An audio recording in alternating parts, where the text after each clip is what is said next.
Morning everyone, good morning.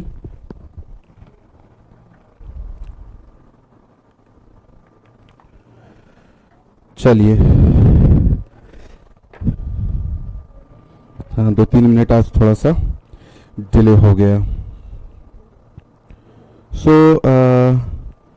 हम लोग कहाँ पर बात कर रहे थे? Good morning, good morning, good morning everyone. सभी को गुड मॉर्निंग, नमस्कार सभी को। चलिए,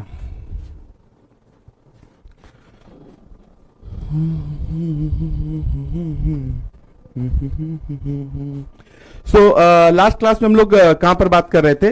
लास्ट क्लास में हम लोगों ने आई थिंक वो टेबल देखी थी जहां पर वॉल्यूमेट्रिक स्ट्रेन की हम लोग बात कर रहे थे, ठीक है ना। लास्ट क्लास जहां पर एंड हुई थी हम लोग वहां पर वॉल्यूमेट्रिक स्ट्रेन के बारे में बात कर रहे थे, ठीक है। वॉल्यूमेट्रिक स्ट्रेन के बारे में बात कर रहे थे। 3 डायमेंशनल हमने फिगर बनाया था जहां पर इस तरफ मैंने स्ट्रेन लिखा था, इस तरफ मैंने स्ट्रेन लिखा था और इस तरफ मैंने लोड लिखा था, ठीक है। लोड यहां पर px था, py था और हमारा pz था, और ये हमारा x डायरेक्शन था, ये हमारा y डायरेक्शन था, ये हमारा z डायरेक्शन था। सो x में मैंने लिखा था सिग्मा x अपॉन ई, इसमें लिखा था minus mu sigma x upon E, इसमें लिखा था minus mu sigma x upon E, ठीक है। यहां पर लिखा था सिग्मा y अपॉन ई और यहां पर लिखा था minus mu sigma y upon E, और यहां पर लिखा था minus mu sigma y upon E, और यहां पर था minus mu sigma z upon E, minus mu sigma z upon E, and यहां पर लिखा था sigma z upon E. So ये टेबल लास्ट क्लास में हम लोगों ने देखी थी, ठीक है ना। इस टेबल को हम लोगों ने देखा था लास्ट क्लास में, ठीक है। सो ये x डायरेक्शन हो गया, y डायरेक्शन हो गया, यहां पर हमारा z डायरेक्शन हो गया, ठीक है। ये टेबल हम लोगों ने फॉर्म की थी, ये बन गया, ये बन गया, ठीक। हाँ, माइक क्या आवाज में कुछ इश्यू आ रहा है क्या? आप लोग एक बार कंफर्म कर देंगे। ऑडियो क्लियर है ना? खटखटाहट आ रही है? 1 मिनट रुक जाइए।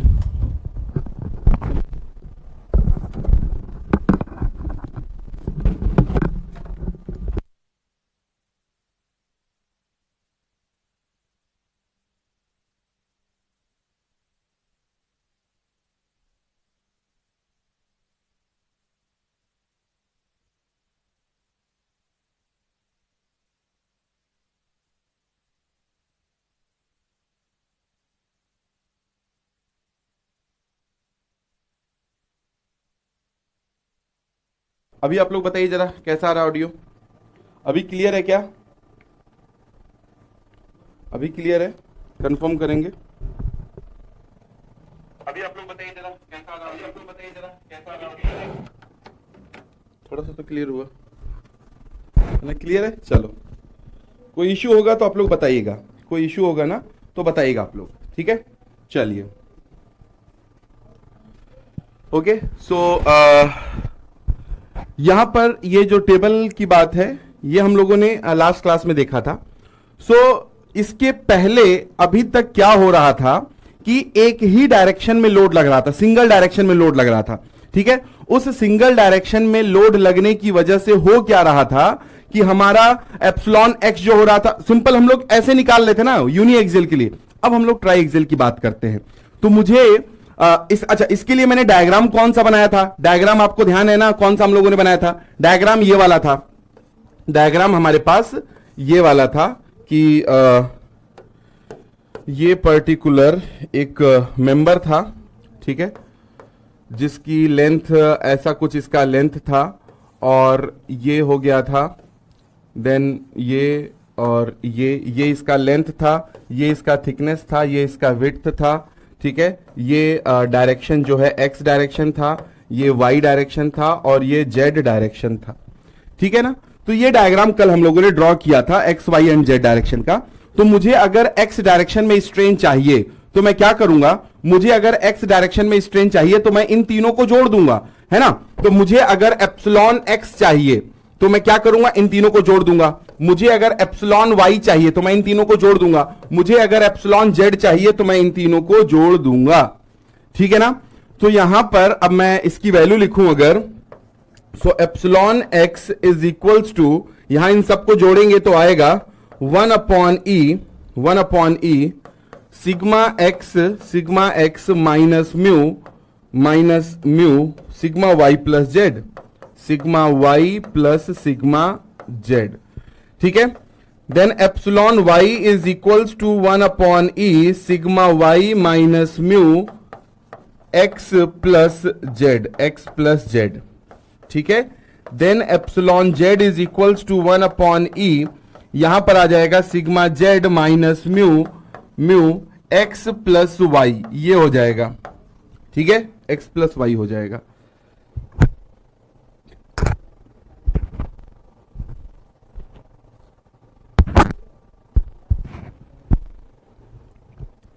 ठीक है, सो ये हमारे एक्सप्रेशन, ये कैसे आए, जब मैं इन तीनों को जोड़ दूंगा, इन तीनों को मैं जब जोड़ दूंगा तो मुझे ये मिलेगा। इसको नोट डाउन कर लीजिए, सिंपल है, बस उसी को ऐड करना है और हमें ये चीज मिल जाएगा।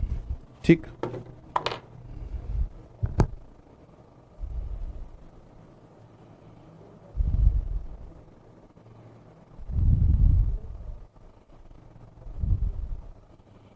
अब इन तीनों को अगर जोड़ दिया जाए ना तो वॉल्यूमेट्रिक स्ट्रेन मिल जाएगा।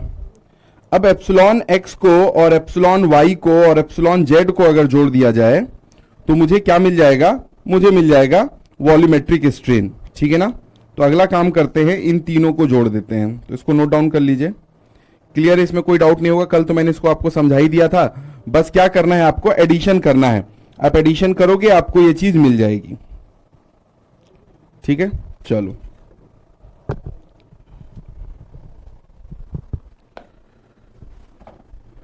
कंप्लीटेड। ठीक है, चलो यहां तक हो गया सभी लोगों का।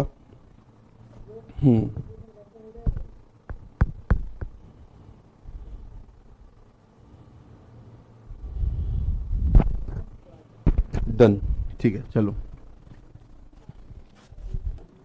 सो नेक्स्ट अगर मैं बात करूं वॉल्यूमेट्रिक स्ट्रेन की, वॉल्यूमेट्रिक स्ट्रेन,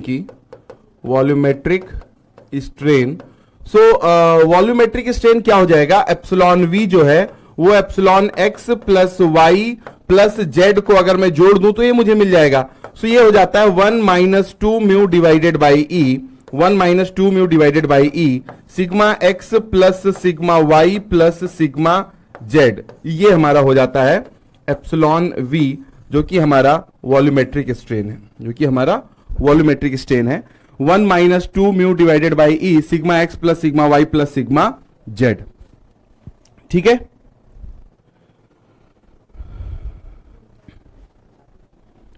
अब इसमें एक चीज यहां पर ध्यान देनी है, ये आ गया वॉल्यूमेट्रिक स्ट्रेन का, 3D के लिए भी है, ये 2D के लिए भी है और ये 1D के लिए भी, यूनी एक्सेल के लिए भी है ना। जब आप 2D के लिए बात करोगे तो इन तीनों में से एक 0 हो जाएगा, और जब आप यूनी एक्सेल की बात करोगे तब इसमें से 2 0 हो जाएगा।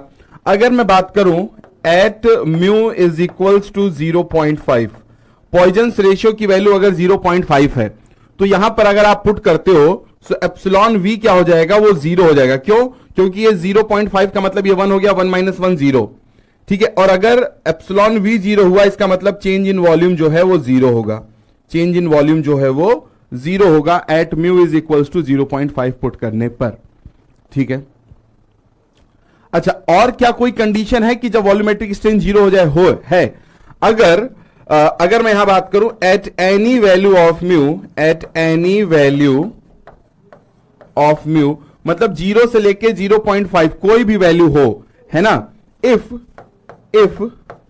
Sigma X plus sigma Y plus sigma Z is equals to 0, मतलब अगर इनका समेशन 0 हो जाए, मान लो सिग्मा एक्स -100 हो और ये 50 और 50 हो, -100 + 50 + 50 0 हो जाएगा।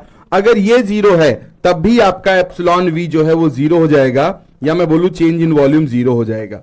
तो उसके लिए कोई जरूरी नहीं कि पॉइजन्स रेशियो की वैल्यू 0.5 हो या ना हो, अगर इन तीनों का समेशन 0 हो गया तो दैट मींस वॉल्यूमेट्रिक स्ट्रेन आपका 0 हो जाएगा।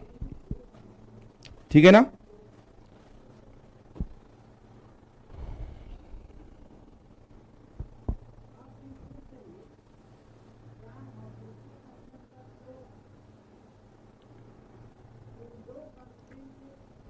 तो इसको ऊपर कर रहा हूं मैं, लिख देता हूं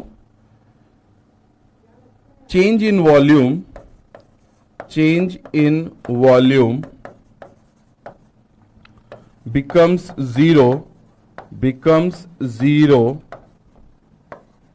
at Poisson's ratio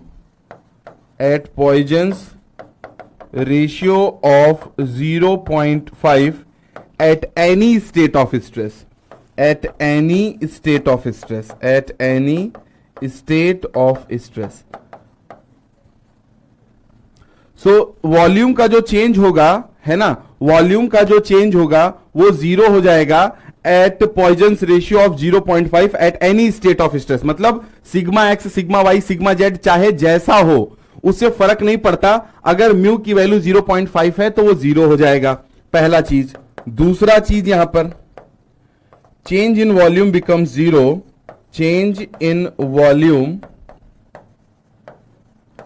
becomes zero, change in volume becomes zero if sigma x plus sigma y plus sigma z is equals to 0 at any value of Poisson's ratio, at any value of Poisson's ratio, at any value of Poisson's ratio, Poisson's ratio की किसी भी value पर। Only rubber के case में zero होगा। अरे rubber का तो 0.5 होता है, लेकिन ये सेकंड कंडीशन तो किसी में भी हो सकती है।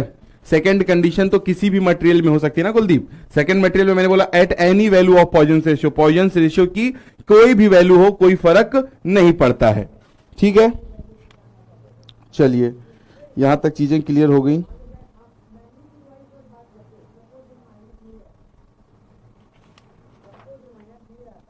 ठीक है, जरा एक मिनट में ना आप लोग की वर्कबुक एक बार निकाल लेता हूं, तब तक आप लोग इसको नोट डाउन कर लीजिए। मैं तब तक जो है वर्कबुक निकाल लेता हूं।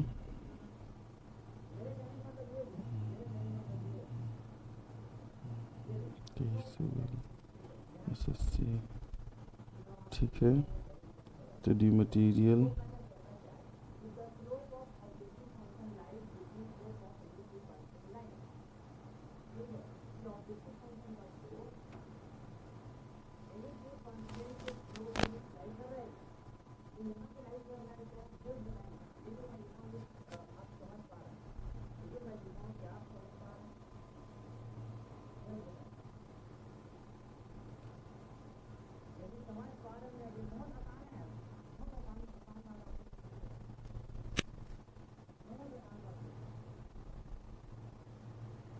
वन मिनट है ना, मैं एक बार आप लोग का जरा वर्कबुक निकाल रहा हूँ। पहला चैप्टर क्या है, introduction to properties of material है। अभी इसके क्वेश्चन अभी हम लोगों ने कम बनाए हैं। ठीक है, सिंपल स्ट्रेस एंड स्ट्रेन है।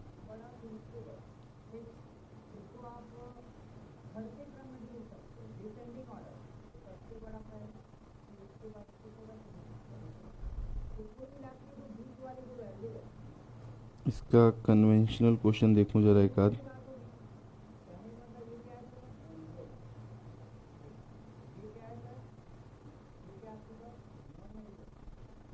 ठीक है,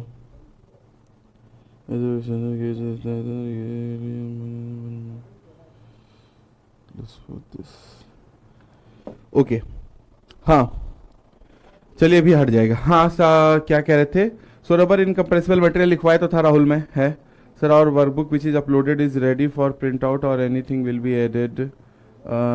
ओके, सो एक काम करते हैं, ये जो वर्कबुक है ना हमारी, इसको क्योंकि अब इसके बाद ना क्वेश्चन सॉल्व करते हैं ना, इसके बाद हम लोग ये जो टॉपिक कंप्लीट कर चुके हैं, सो इससे रिलेटेड क्वेश्चन सॉल्व करते हैं। तो आप सभी लोगों के पास वर्कबुक होगी, ठीक है, सभी लोगों के पास वर्कबुक होगी, तो उसको ओपन कर लीजिए।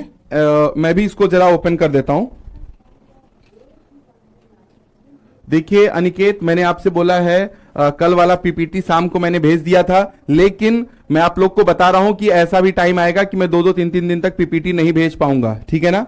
सो परेशान नहीं होना है, क्लास अटेंड करिए, नोट्स बनाइए, क्योंकि अभी आने वाले 10 से 12 दिन में बहुत बिजी रहूंगा, तो कोई जरूरी नहीं कि मैं रोज का रोज पीपीटी भेज पाऊंगा। मैं ट्राई करूंगा उस दिन भेज दूं, बट ऐसा कोई वो नहीं है कि मैं उसी दिन भेज पाऊंगा। 3 से 4 दिन भी लग सकते हैं, तो हो सकता है मैं 3-4 दिन का एक साथ भेजूं। ठीक है, चलो। हाँ, अब जरा इसको 1 मिनट में वो जो है ना, इसको पेन ड्राइव में ले लेता हूं। सो आप लोग बस 1 मिनट वेट करिए, मैं इसको ओपन कर रहा हूं। ठीक है,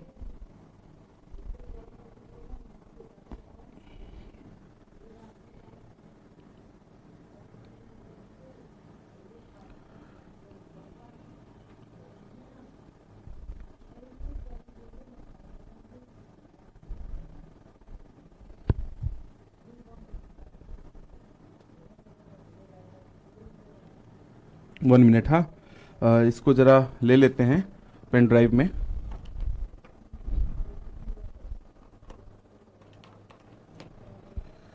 ठीक, चलो भाई आ जाओ। यहाँ पर गए, फाइल उठाते हैं।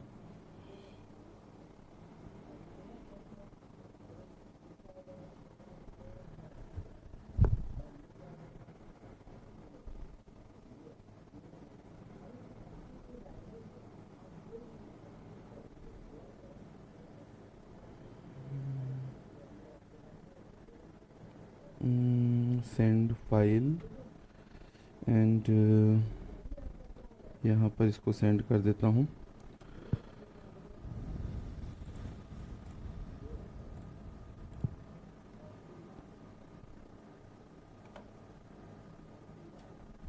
जस्ट 1 मिनट है ना, बस ये इसको मैंने कर लिया डाउनलोड। और यहाँ पर चलते हैं ई ड्राइव में आकर, सोम में इस चीज़ को कॉपी कर लेते हैं। डाउनलोड्स कहाँ गया भाई? ठीक है, ये हमारा सोम कंबाइन आ गया, कॉपी कर लेते हैं और इसको सोम में चल के पेस्ट कर देते हैं। SSC JEE कंबाइंड, ये हो गया हमारा। हाँ ठीक, चलिए।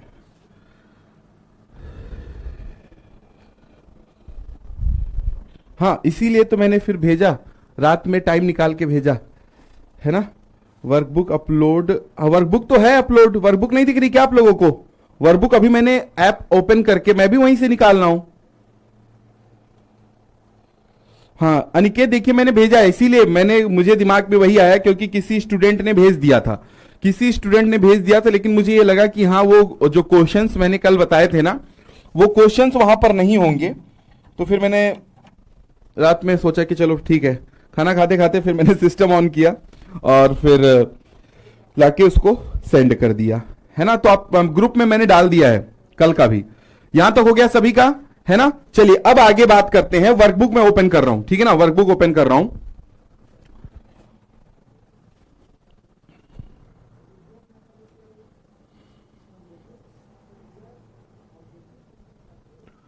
वर्कबुक की आ गई हमारी SSC JEE की। ये वर्कबुक है जो हम लोग बनाएंगे, ठीक है ना, ये वाली वर्कबुक है जो हम लोग बनाएंगे। चलो इसमें ना चैप्टर 2 ओपन करो, पहले चैप्टर 2 ओपन करो। चैप्टर 1 और 2 दोनों आपस में कंबाइंड ही है ना, कुछ अलग नहीं है, ठीक है। चैप्टर 2 ओपन करेंगे। हाँ, ये जो कल आप लोग पूछ रहे थे ना, ये पहला ही क्वेश्चन वो दिया हुआ है, ठीक है ना, पहला ही क्वेश्चन यहां पर वो दिया हुआ है।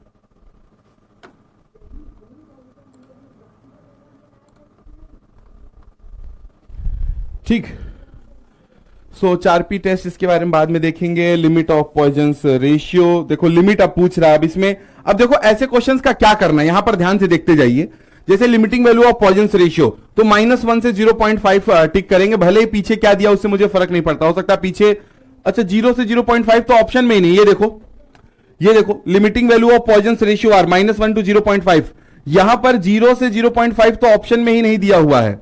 तो सिंपल है, पहले का तो ए टिक हो जाएगा, पहले का जो है हमारा ए टिक हो जाएगा। फर्स्ट का हमारा जो है, फर्स्ट का जो हमारा आंसर आएगा that will be option A, option A हो जाएगा। सेकंड अभी रहने दीजिए, 4P इंपैक्ट टेस्ट के बारे में। लिमिट ऑफ पॉइजन्स रेशियो, मतलब अगर लिमिट की बात कर रहा है तो मतलब मैक्सिमम वैल्यू की बात पूछ रहा है, ठीक है ना। तो थर्ड का क्या हो जाएगा, लिमिट कितनी है, 0.5 के ऊपर जाता नहीं है, तो थर्ड का ऑप्शन सी हो जाएगा, थर्ड का ऑप्शन सी हो जाएगा।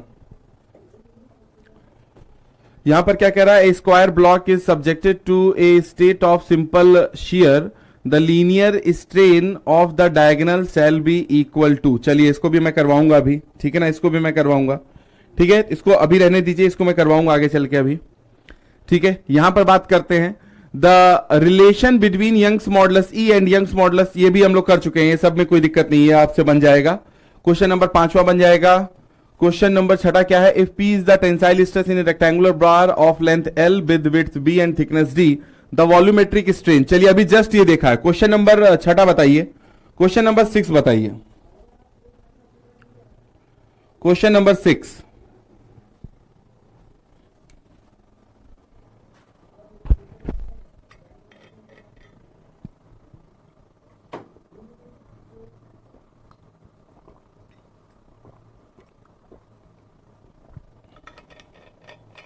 सिक्स का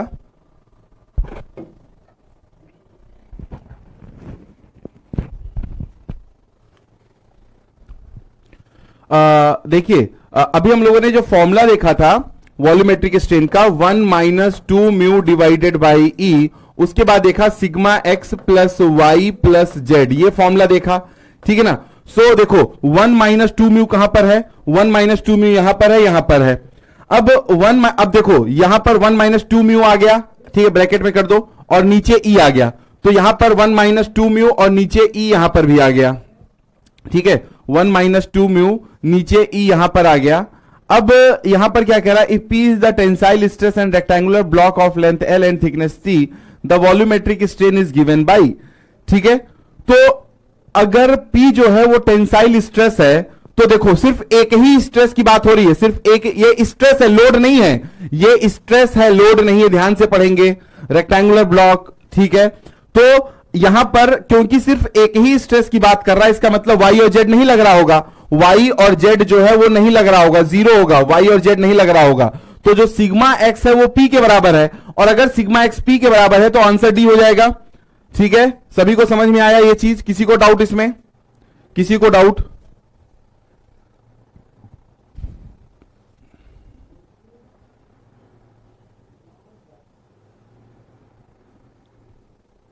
क्लियर हो गया? छठा सभी को क्लियर हो गया, ठीक है। चलो 7वां भी आपसे नहीं बनेगा, 8वां की बात करते हैं, relationship between Young's modulus E and modulus of rigidity, ये सब आप कर लोगे, है ना। यहां पर म्यू की जगह 1/m लिखा हुआ है, तो E is equal to 2G 1 plus mu वाले रिलेशनशिप से आप 8वां क्वेश्चन बना लोगे। The ratio between stress and strain is called,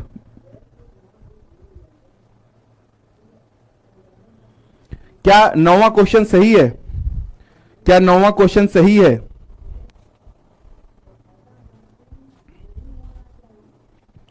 क्या 9वां क्वेश्चन आप लोग को सही लग रहा है?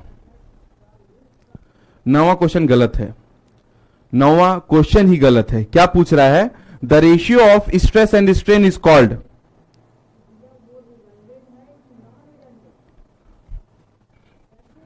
ठीक है। ये क्वेश्चन गलत क्यों है? अब भाई कौन सा स्ट्रेस एंड कौन सा स्ट्रेन, कौन सा स्ट्रेस और कौन सा स्ट्रेन की बात हो रहा है ना। अब ये मॉडुलस ऑफ इलास्टिसिटी की अगर बात करो, अगर मॉडुलस ऑफ इलास्टिसिटी की बात करो तो ये normal stress upon longitudinal strain होता है। मॉडुलस ऑफ रिजिडिटी की बात करो तो shear stress upon shear strain होता है। और बल्क मॉडुलस की बात करो तो बल्क मॉडुलस क्या होता है? बल्क मॉडुलस होता है हमारा नॉर्मल स्ट्रेस, जो कि हाइड्रोस्टैटिक स्ट्रेस होता है अपॉन वॉल्यूमेट्रिक स्ट्रेन। तो ये तीनों के तीनों ही तो स्ट्रेस और स्ट्रेन के रेशियो हैं, है ना। तो अब एग्जामिनर को हम ये मान के चले कि भाई वो ए समझ रहा होगा आंसर, हम ये मान के चल सकते हैं कि भाई एग्जामिनर जो है वो ए समझ के चल रहा होगा, क्योंकि यहीं से मैक्सिमम लोग यही समझते हैं, मैक्सिमम लोग यही समझते हैं स्ट्रेस स्ट्रेन का रेशियो मतलब elasticity, Young's modulus of elasticity, ठीक है। मैक्सिमम लोग यही लेके चलते हैं, तो मान सकते हैं भाई एग्जामिनर ने यही माना होगा, जो कि क्वेश्चन गलत है ना। अगर यहां पर नन ऑफ द अबव की बजाय ऑल ऑफ द अबव होता वो आंसर हो जाता, है ना। अगर यहां पर नन ऑफ द अबव की बजाय ऑल ऑफ द अबव होता तब हमारा डी आंसर हो जाता, क्योंकि सभी के सभी तो ratio of stress and strain ही है ना। आपने पढ़ा है भाई, सब के सब ratio of stress and strain है, तो ऑल ऑफ द अबव अगर यहां पर ऑप्शन होता तो वो आंसर हो जाता 9वें का। लेकिन क्या पता एग्जामिनर के दिमाग में ही चल रहा होता, लेकिन फिर आप वो कर सकते थे, क्लेम कर सकते थे। अगर ऐसा होता और एग्जामिनर ने ए को आंसर दिया होता और यहां पर ऑल ऑफ द अबव होता, देन आप वो कर सकते थे, क्वेश्चन रेज। ठीक है, फिर देखो लिमिट ऑफ पॉइजन रेशियो पूछ रहा है, 0.5 हो जाएगा, है ना। Modulus of elasticity of steel, steel का मॉडुलस ऑफ इलास्टिसिटी चाहिए, वैल्यूज भी आपको याद करनी पड़ेगी है। 200 गीगा पास्कल होता है, ठीक है। 200 से लेके 210 के आसपास होता है, 200 से लेके 210 के आसपास होता है। यहां पर 200 दिया हुआ है। 200 गीगा पास्कल का मतलब कितना हो गया? 200 गीगा पास्कल का मतलब कितना हो गया? देखो मॉडुलस ऑफ इलास्टिसिटी जो होता है इसका, वो अराउंड 200 गीगा पास्कल होता है। अब इसको मैं लिख सकता हूं 200 into 10 to the power 3 mega pascal.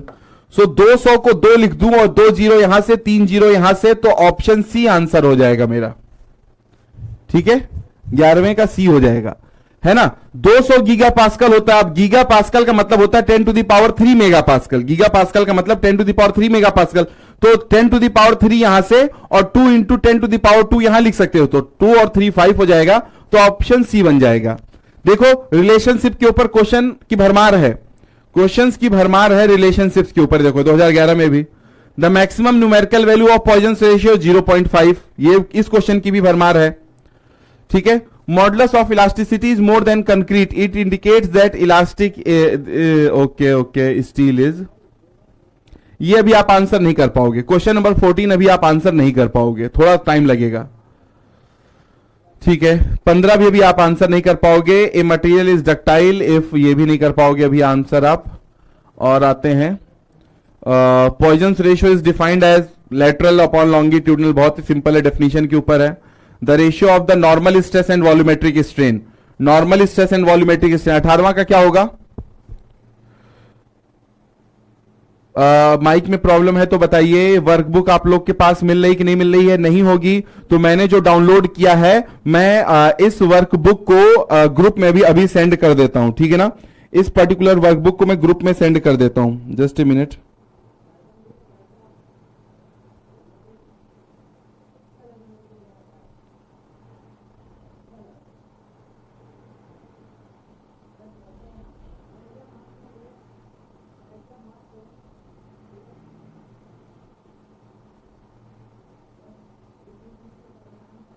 मैं ये एसएससी जेई वाले ग्रुप में सेंड कर रहा हूं, जो ऑफिशियल ग्रुप है।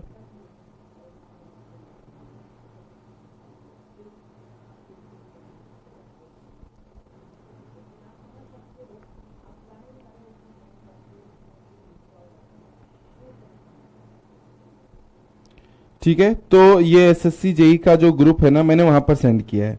ठीक है,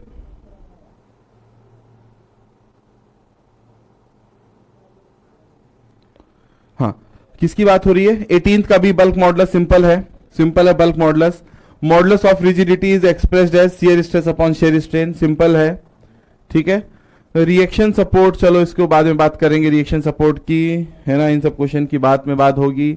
ए बार ऑफ इतना gradually applied load the strain energy stored for a beam carrying uniformly, यहां पे क्वेश्चन होना नहीं चाहिए था इसको। Which of the following is a dimensionless quantity, dimensionless quantity इनमें से कौन सी है? शियर फोर्स नहीं है, स्ट्रेस नहीं, strain. Strain is a dimensionless quantity, ठीक है, strain is a dimensionless quantity, तो ऑप्शन सी हम लोग बोल सकते हैं। देख रहे हैं स्ट्रेस, ये सब आप लोग कर लोगे, मैं बहुत ज्यादा उस पर डिटेल में नहीं जा रहा हूं, ठीक है ना। वही सब क्वेश्चन रिपीट हो रहे हैं, उन्हीं सब की बात हो रही है। अब हम लोग आगे बढ़ते हैं, ठीक है ना। मुझे जो कराना था मैं उस पर आता हूं, जरा एक second.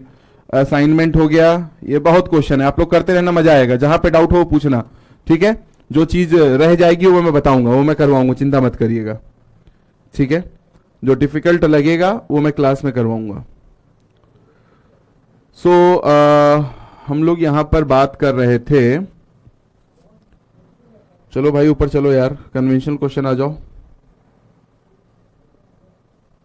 Yes, a tensile test has been performed on a 50 millimeter long steel tube having 18 millimeter external diameter and internal diameter, axial force of इतना, produced stretch of इतना millimeter, lateral contraction of the outer diameter is इतना, calculate Young's modulus, Poisson's ratio and bulk modulus of the material।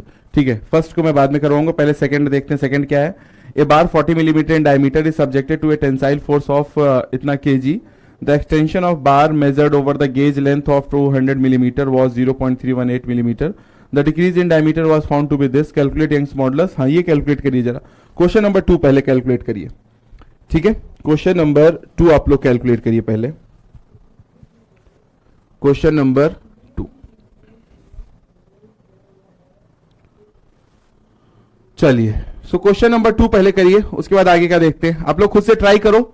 देखो 40 millimetre diameter है, इसमें calculator की जरूरत पड़ेगी, है ना. तो आप अपने कैलकुलेटर का इस्तेमाल कर सकते हो. Is subjected to a tensile force of इतना. The extension of the bar measured over a gauge length of 200 millimeter was this. The decrease in diameter was found to be this. Calculate the value of Young's modulus of elasticity and modulus of rigidity of the material. तो ये दोनों चीज आप लोग try करो. थोड़ा मैं time देता हूं आप लोगों को, खुद से एक बार ट्राई करो, फिर मैं करवाता हूं इसको.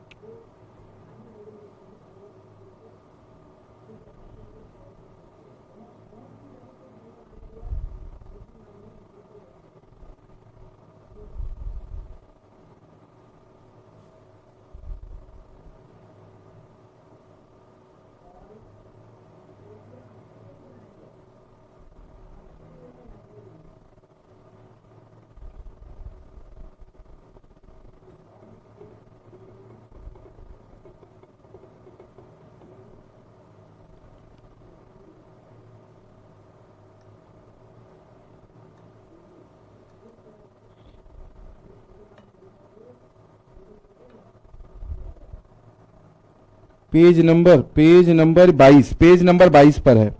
Page number 22. देखिए मैंने तो क्वेश्चन सामने कर दिया ना, तो यहीं से आप डायरेक्टली करिए.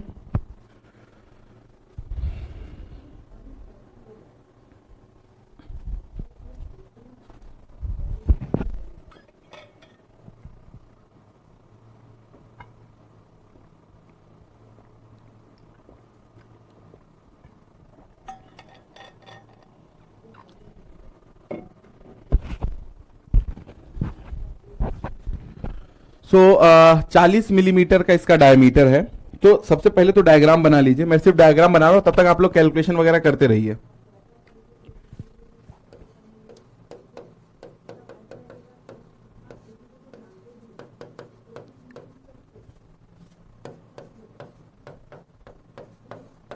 D not 40 millimetre tensile force 40,000 kg. 40,000 kg. The extension is measured over a gauge length L not 200 millimetre and delta L दिया हुआ है 0.318 मिलीमीटर. डेल्टा D जो है, क्योंकि डिक्रीज हुआ है तो -0.02 मिलीमीटर. ये हमारे पास दिया हुआ है. इतना डेटा मेरे पास दिया हुआ है. ठीक है. गिवन क्या क्या है, जो इनिशियल डायामीटर है वो दिया हुआ है. लोड 40,000 kg का लोड दिया हुआ है. एल नॉट दिया हुआ है. डेल्टा एल दिया हुआ है. डेल्टा डी दिया हुआ है. डेल्टा एल का मतलब है ये, क्योंकि टेंसाइल है तो लेंथ में इंक्रीज आएगा, है ना. लेंथ इंक्रीज होगा और डायमीटर घटेगा. डायमीटर इतना घट रहा है तो उसको मैंने माइनस में लिख दिया है. Calculate the values of Young's modulus and all these things, ये आप लोग से पूछ रहा है.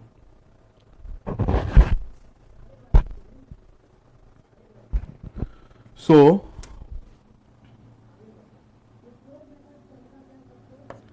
axial stress sigma is equals to load upon cross sectional area. ठीक है. अब लोड क्योंकि मेरा केजी में दिया हुआ तो उसको न्यूटन में कन्वर्ट करने के लिए जी से मल्टीप्लाई करना होगा. सो जो लोड है मेरा वो 40,000 है और जी से मल्टीप्लाई का मतलब है 9.80. अब ये न्यूटन में हो जाएगा. केजी की बजाय न्यूटन में करने के लिए इसमें जी से मल्टीप्लाई करना पड़ेगा 9.8. ठीक है. 40,000 ही है ना. हाँ 40,000 है. अब डायामीटर 40 मिलीमीटर है, तो डायामीटर 40 मिलीमीटर है तो एरिया हो जाएगा π/4 40 का स्क्वायर, इतना मिलीमीटर स्क्वायर. तो फाइनल आंसर मेरा मेगा पास्कल में आएगा. देखो कितना आ रहा है.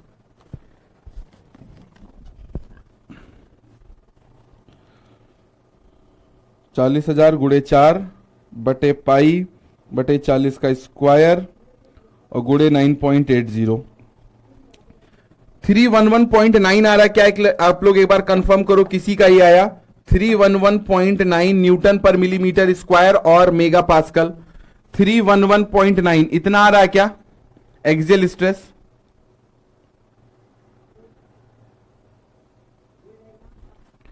ठीक है, क्या ये आ रहा है? अब इसको लिखने से पहले ना एक्चुअली में हमको एक डायग्राम ड्रॉ कर लेना चाहिए था, तो मैं बाद में ही ड्रॉ कर देता हूं, आप लोग चाहो तो चलिए ठीक है, बट हम लोग जब एग्जाम में करेंगे ना तो बेटर होगा डायग्राम भी ड्रॉ कर देंगे तो ज्यादा अच्छा लगेगा। ठीक है, तो ये डायग्राम है जिसके ऊपर ये पी लोड लग रहा है, जिसके ऊपर ये पी लोड लग रहा है, और इसका जो डायामीटर है ये डी नॉट है, और इसका जो लेंथ है वो एल नॉट है, वो एल नॉट है। आ रहा है? ठीक है, चलो फिर जब इसके ऊपर लोड लगा है तो इस लोड की वजह से ना इसकी लेंथ बढ़ी है, इसका जो लेंथ है वो बढ़ा है और डायामीटर जो है वो घटा है। इसका जो लेंथ है वो बढ़ा है और इसका जो डायामीटर है वो घटा है, वो दिख रहा है साफ साफ यहां पर। तो इनिशियल एंड फाइनल हम लोगों ने बना दिया, चाहे तो हम इसको अलग अलग करके ही बना सकते, 312 311, हाँ ठीक है, उसी के आसपास आ रहा है। यहां तक हम लोगों ने ये चीज कर ली। अब अगर मैं बात करूं, अगर इसको मैं डायरेक्शन भी मेंशन कर देता हूं, भाई ये एक्स है, ये वाई है और ये जेड है। ठीक है, तो एक्स डायरेक्शन में लेंथ है, तो अगर मैं एप्सिलॉन एक्स की बात करूं 9.8 कैसे करें? ये जी है ना, कि अगर आप किसी चीज को फोर्स को निकालना है, फोर्स क्या होता है? mg, mass into acceleration due to gravity, तो ये जी है, एक्सेलरेशन ड्यू टू ग्रेविटी है, जी। ठीक है, स्मॉल जी, जिसकी वैल्यू 9.81 मीटर पर सेकेंड स्क्वायर होता है ना।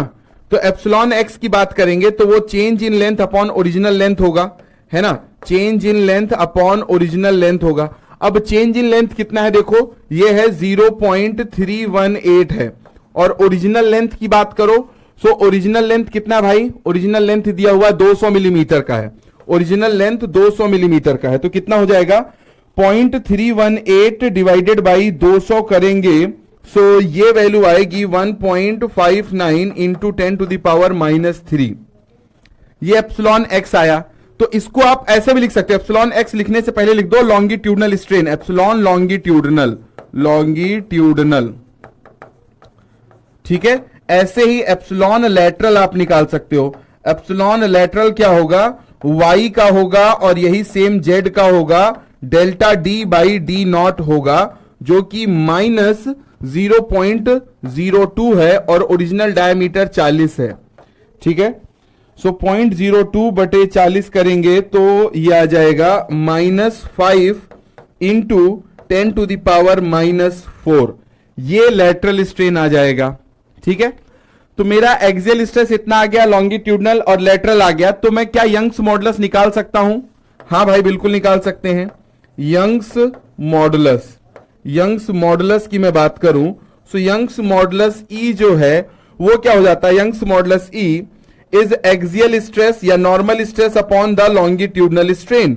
सो वो हम लोगों ने निकाला है 311.9 और ये हम लोगों ने निकाला है 1.59 इंटू 10 टू द पावर -3, इतना मेगा पास्कल। सो 311.9 बटे 1.59 करेंगे तो 196 कुछ आएगा, ये आएगा 196.16 into 10 to the power 3 mega pascal, या आप इसको गीगा पास्कल में लिखना चाहते हो, so E is equals to 196.16 giga pascal भी लिख सकते हो, क्योंकि 10 to the power 3 mega pascal जो है आपका गीगा पास्कल होता है। नोट डाउन कर लो इसको। अब बचा हुआ आप लोग निकालो और मुझे बताओ कि जी की वैल्यू कितनी आ रही है, जी की वैल्यू कितनी आ रही है। ठीक है, यस करेक्ट प्रियंका। आप लोग जो बचा हुआ है जी का ना, उसका निकालिए और बताइए कितना आ रहा है।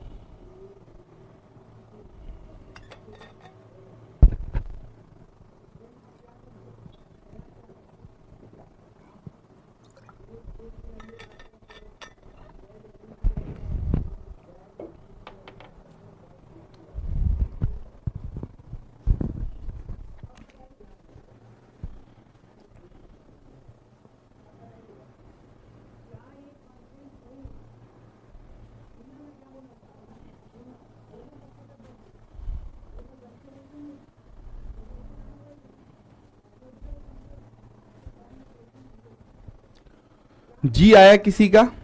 ई तो ये हो गया 74 आ रहा है। ओके, और किसी का आया? ठीक है, सो इसके बाद मैं यहां पर पहले निकालूंगा पॉइजन्स रेशियो। पॉइजन्स रेशियो निकालूंगा म्यू, जो कि होता है minus epsilon Y upon epsilon x. So ये माइनस, और यहां पर -5 into 10 to the power -4 divided by 1.59 into 10 to the power -3, ये आ जाएगा, है ना। सो 5e-4 बटे 1.59 e-3, ये जो वैल्यू आएगी 0.314 आएगा, है ना। और हमें पता है कि भाई E is equals to 2g 1 plus mu होता है।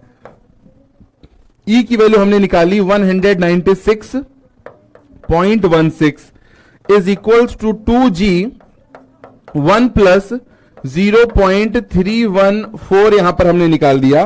तो इसमें 1 ऐड कर देते हैं और 2 मल्टीप्लाई कर देते हैं, 196.16 को इससे डिवाइड कर देते हैं। सो जी की वैल्यू 74 कुछ आ रही। करेक्ट है प्रियंका आपका? 74.6 गीगा पास्कल, क्योंकि ई भी आपने गीगा पास्कल में रखा है तो जी भी आपका गीगा पास्कल में ही आएगा। ठीक है, 74.615 ऐसे करके आंसर आ रहा है।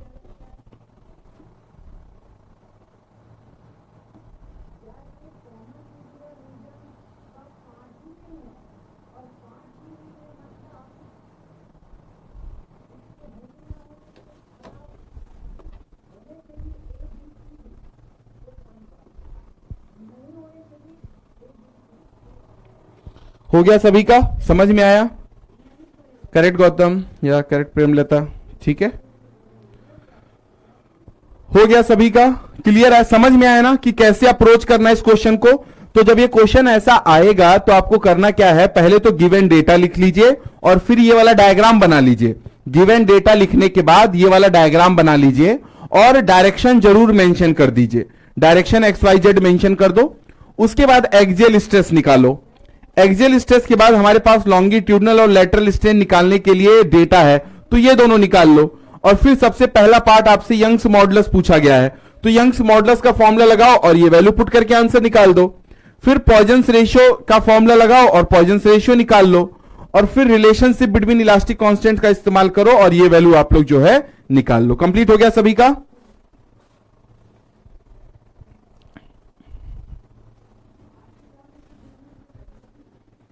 यस यस, करेक्ट प्रखर करण। तो मैं आगे बढ़ता हूं। आई थिंक सभी लोग का कंप्लीट हो गया। किसी का कोई डाउट है तो पूछिएगा, किसी को कोई डाउट है तो पूछिएगा। सो क्वेश्चन नंबर 2 हो गया। क्वेश्चन नंबर 3 देखिए अभी किया जा सकता है। When a bar of certain material इतना square subject to axial pull of this this this, the extension of the gauge length is this, decrease इतना। अच्छा, क्वेश्चन नंबर 3 आप लोग होमवर्क में करो भाई, ये सेम क्वेश्चन है। क्वेश्चन नंबर जो 3 है ना, वो सेम कॉन्सेप्ट के ऊपर है कि एक मटेरियल है जो 40 मिलीमीटर का स्क्वायर का क्रॉस सेक्शन है। जैसे अभी पिछले वाले में सर्कल का था 40, अब ये एक स्क्वायर क्रॉस सेक्शन का, तो इसका क्रॉस सेक्शनल एरिया कितना होगा? 40 गुणे 40। ठीक है, इस सब्जेक्टेड टू, अब ये फोर्स न्यूटन में दिया हुआ और अच्छी बात है। और ये ये ओरिजिनल लेंथ ये L0 दिया हुआ है और डेल्टा L ये दिया हुआ है। और डायामीटर में, या डायामीटर छोड़िए, जो साइड में डिक्रीज हो रहा है, क्योंकि अब ये स्क्वायर है, ये स्क्वायर है, तो साइड में कितना डिक्रीज हो रहा है? 0.05 का डिक्रीज हो रहा है। ठीक है, सो यहां से आप लेटरल स्ट्रेन निकाल लोगे, लेटरल स्ट्रेन निकाल लोगे। ठीक है ना, कि पहले साइड कितनी थी? 40 थी, अब कितनी हो गई? इतने का चेंज आ गया, तो यहां से आप लेटरल निकाल के ये कर लोगे, है ना। Young's modulus, Poisson's ratio, shear modulus, bulk modulus, ये सब निकाल लोगे। कॉन्फिडेंस है? आ जाएगा सभी को? यस नो रिप्लाई करिए। आप लोग कर लोगे इसको? तो फिर इसको मैं नहीं करवाऊंगा, क्योंकि सेम कॉन्सेप्ट के ऊपर है। क्वेश्चन नंबर 2 जो है जैसा है ना, वैसा ही ये भी है। हो जाएगा सभी का? चलो अगले क्वेश्चन पर देखते हैं, अगले क्वेश्चन पर देखते हैं। क्वेश्चन नंबर 3 हो जाएगा। क्वेश्चन नंबर 4 पर आ जाते हैं। क्वेश्चन नंबर 4 क्या दिया हुआ है? ए बार इतना, ये तो वही क्वेश्चन है, आई थिंक सेम क्वेश्चन है। क्वेश्चन नंबर 4 जो है सेम ही है। हाँ, ट्राई करिएगा, ट्राई करिएगा। अगर हो जाएगा तो ठीक है, नहीं तो मैं कल बता दूंगा। ठीक है, हो जाता है तो ठीक है, नहीं होता है तो आप लोग बताइएगा तो मैं करवा दूंगा आगे। हाँ बिल्कुल सेम ही है, बिल्कुल सेम ही है राकेश, सही कह रहे हो। अरे क्वेश्चन नंबर 4 भी बिल्कुल सेम है, वही सेम, वही क्वेश्चन ही है ना, उसी क्वेश्चन को यहां पर इसने दे दिया अगेन। ठीक है, चलो अब जो हमारा पहला क्वेश्चन रह गया था ना उस पे आते हैं। पहला क्वेश्चन जो रह गया था, पहला क्वेश्चन चलिए लेकर चलते हैं पहले, तो फिर बात करेंगे। पहला क्वेश्चन,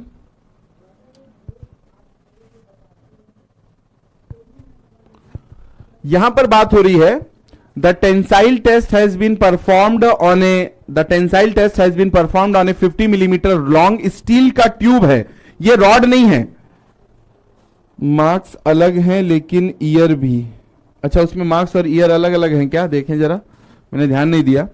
जो क्वेश्चन नंबर ये था 15 नंबर में 2007 में पूछा गया, और यही सेम चीज 10 नंबर में 2009 में पूछ ली गई। हो सकता है सीधा वही कॉपी कर लिया होगा क्वेश्चन को, है ना, नंबर भी घटा दिया। नंबर इसलिए घटा दिया कि पहले हम पूछ चुके हैं इसको 15 में, तो अब नंबर हम कम में पूछेंगे, क्योंकि भाई हम रिपीट कर रहे हैं ना, तो अब ये क्वेश्चन इजी हो गया, इसलिए बोले कि चलो 15 से 10 कर देते हैं। ठीक है, चलो अब इस क्वेश्चन पे आते हैं। इस क्वेश्चन में क्या कह रहा है, the tensile test has been performed on a 50 millimetre long steel tube having 18 millimetre external diameter and 12 millimeter internal diameter.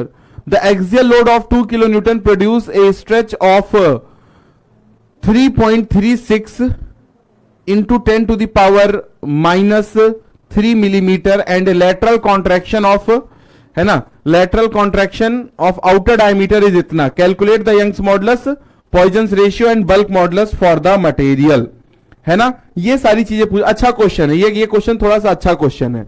ठीक है, तो यहां पर देखो गिवन डेटा हमारे पास क्या है।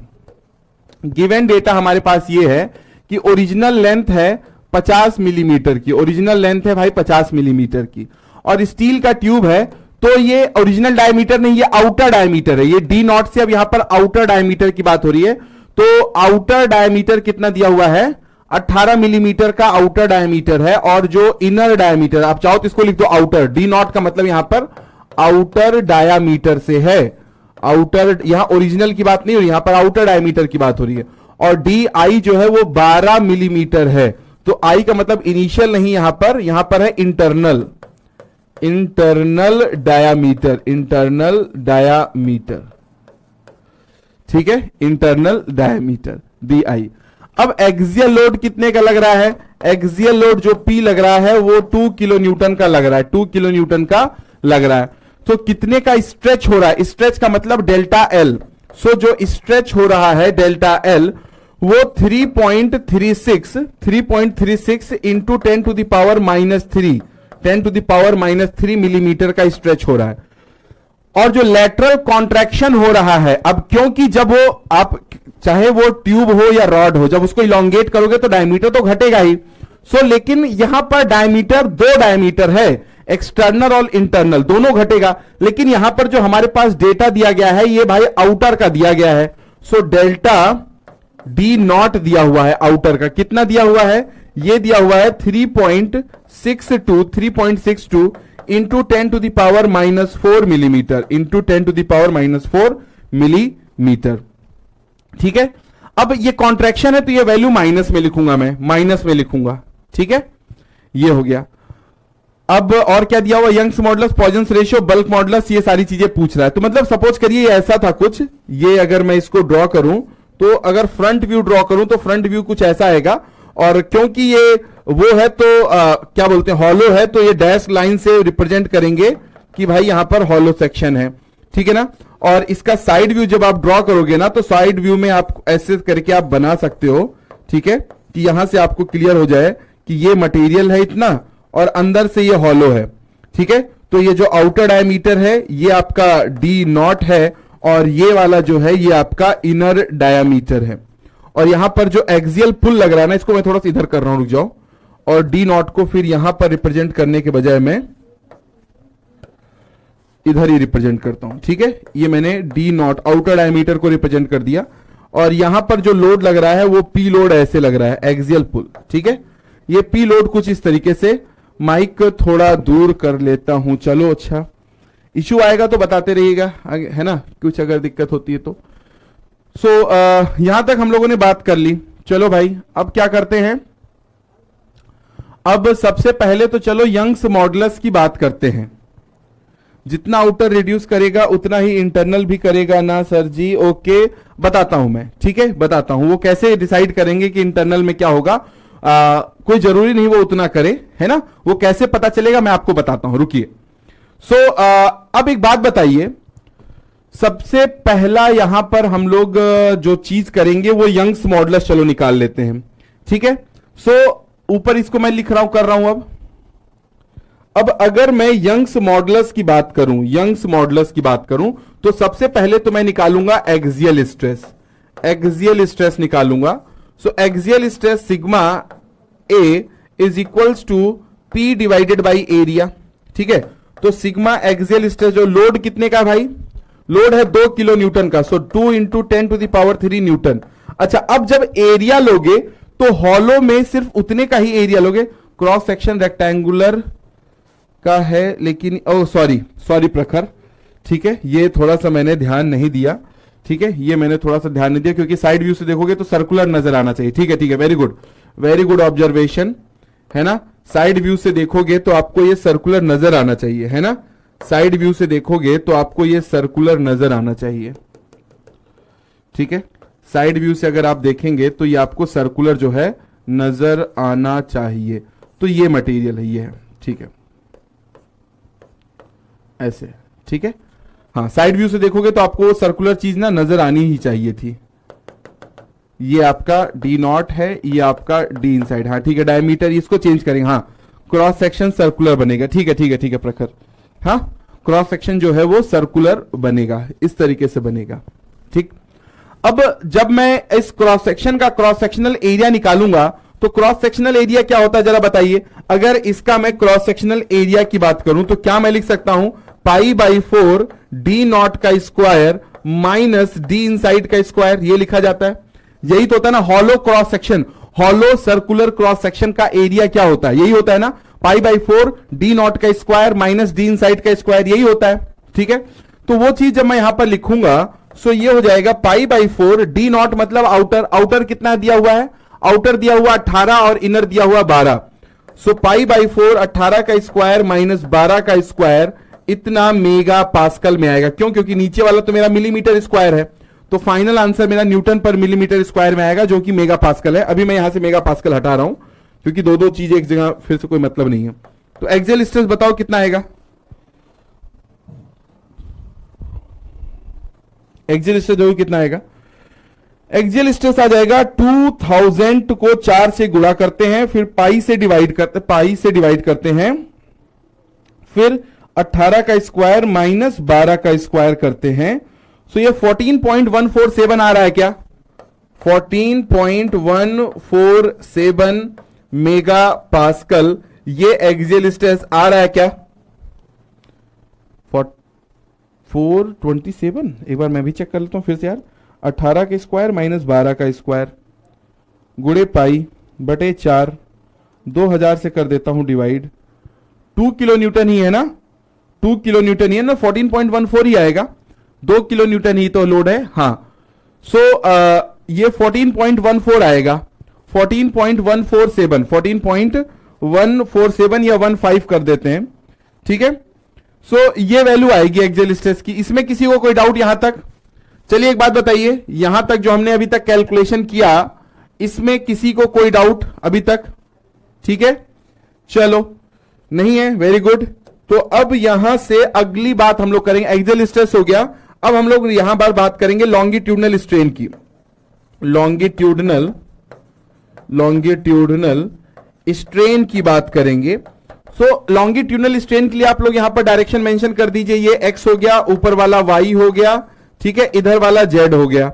सो x की अगर मैं बात करूं एप्सिलॉन x वो change in length upon original length होगा, ठीक है। सो चेंज इन लेंथ कितना दिया हुआ है, 3.36 इंटू 10⁻³ 3.36 इंटू 10⁻³ दिया हुआ है चेंज इन लेंथ।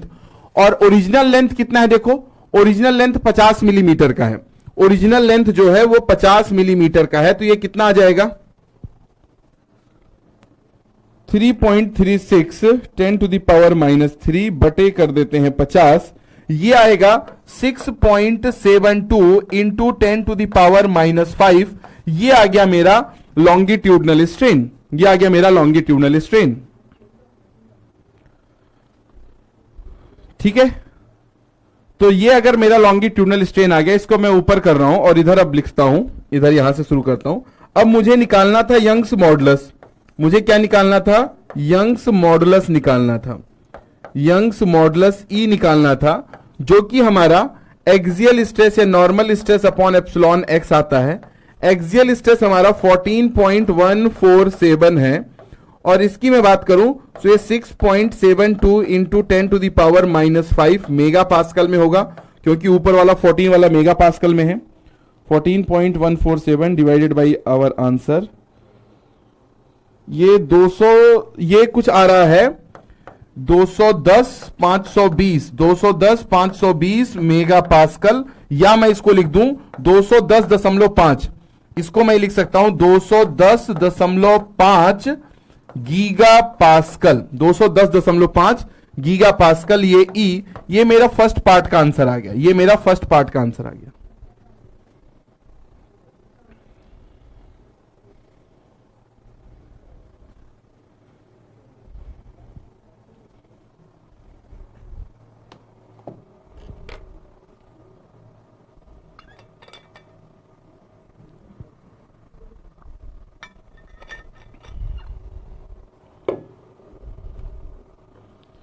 समझ में आया सभी को? सभी लोग यहां तक कंप्लीट कर लीजिए और बताइए, किसी को कोई डाउट नहीं है ना यहां तक? अगर है तो पूछिए। बफर कर रहा था तो देख लो, कुछ भी वही सब चीजें हम लोग कर रहे हैं, सिंपल है जो पिछले क्वेश्चन में किए थे। अभी तक तो हम लोगों ने सिर्फ वही चीज किया है जो हम लोगों ने पिछले क्वेश्चन में किया था, पिछले वाले में। ठीक है,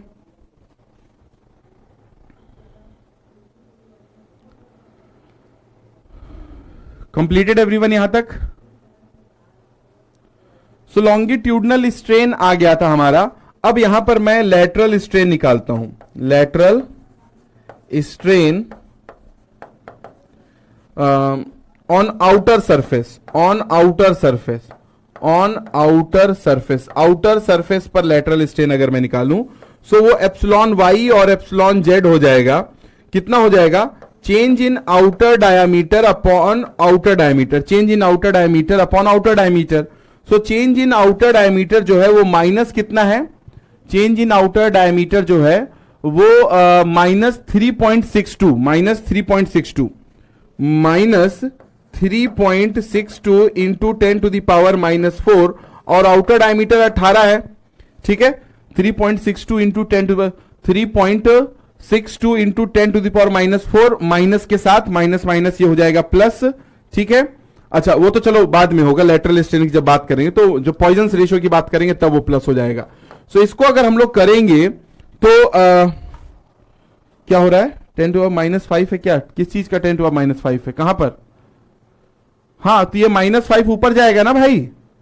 ठीक है हिमांशु, इसको कर लो, सही है यार। ये 2.01 इंटू 10⁻⁻5, -5 नहीं होगा यार, नीचे -5 है, ऊपर जाएगा तो 10⁻⁵ बन जाएगा।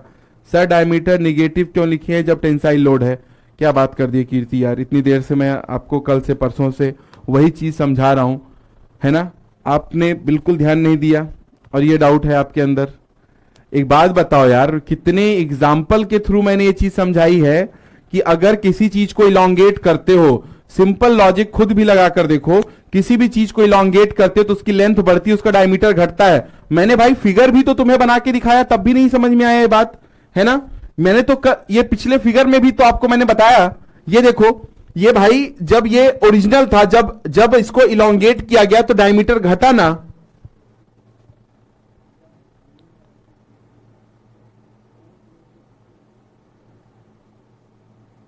ठीक है, हाँ तो वही चीज है यार। सर लेटरल स्ट्रेन में dF माइनस d0 क्यों नहीं ले रहे हैं? शिवम क्यों नहीं ले रहे हैं भाई? वही ले रहे हैं यार। तुम ये देखो, अब वही तो, जब मैं आप बताता हूं ना तब मुझे ये चीज समझ में नहीं आती, आप पूरे अटेंशन से क्यों नहीं देखते हो यार? क्या ये इनिशियल और फाइनल है क्या? क्या ये इनिशियल और फाइनल है? यहां पर मैंने बड़े बड़े शब्दों में लिखा, बोलता भी हूं, इसीलिए कभी कभी लगता है यार क्या, सुनो तो, ऐसे कैसे पढ़ रहे हो आप लोग, है ना?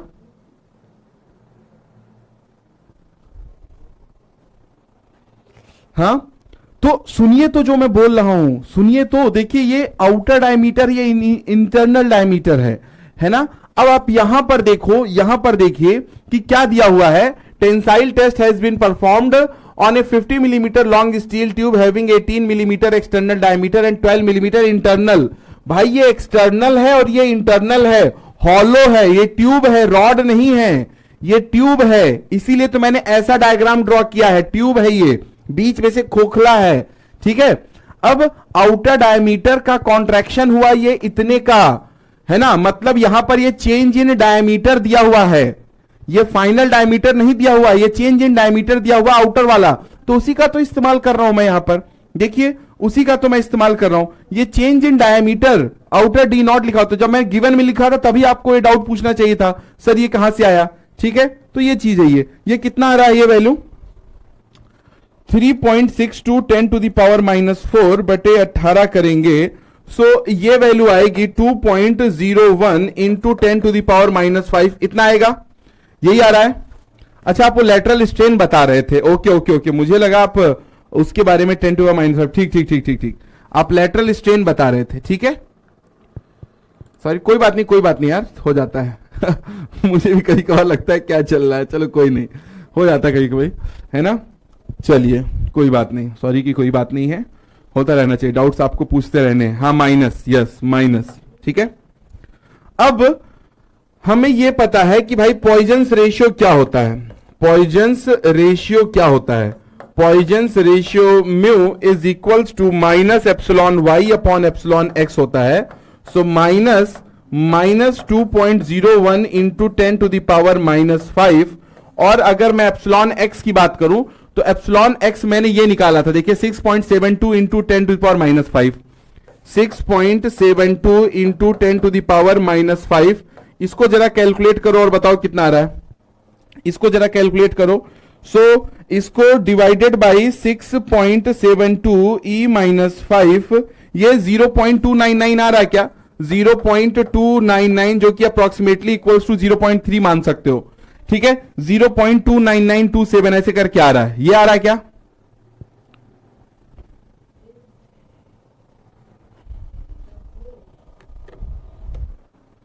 क्या क्या पूछा गया हमसे, पहले तो ये देख लो जरा, क्या क्या पूछा गया है।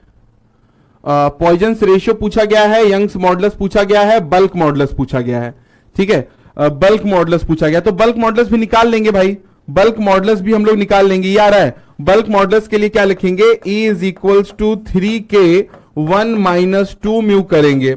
E हमारा कितना आया था 210.5, 210.5 is equals to 3K 1 - 2, mu की वैल्यू 0.299 या 0.3 अप्रोक्सीमेटली हम लोग ले सकते हैं। 299 ये आ गया, इंटू 2 से करेंगे और 1 माइनस कर देंगे, इसमें 3 से गुणा करेंगे, 210.5 से डिवाइड करेंगे। सो के की वैल्यू 174.7 आ रही है, के की वैल्यू 174.7 गीगा पास्कल। क्या ये आ रहा है के की वैल्यू 174.7 गीगा पास्कल।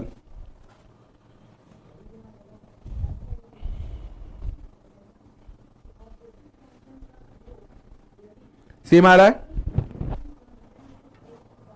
चलिए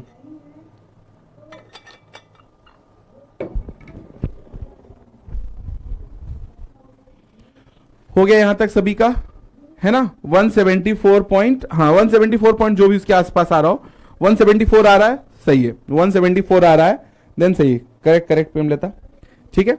अब यहां पर आप लोग एक चीज आपके दिमाग में आ रहा होगा, सर इसमें इंटरनल डायमीटर का रोल क्या है ना।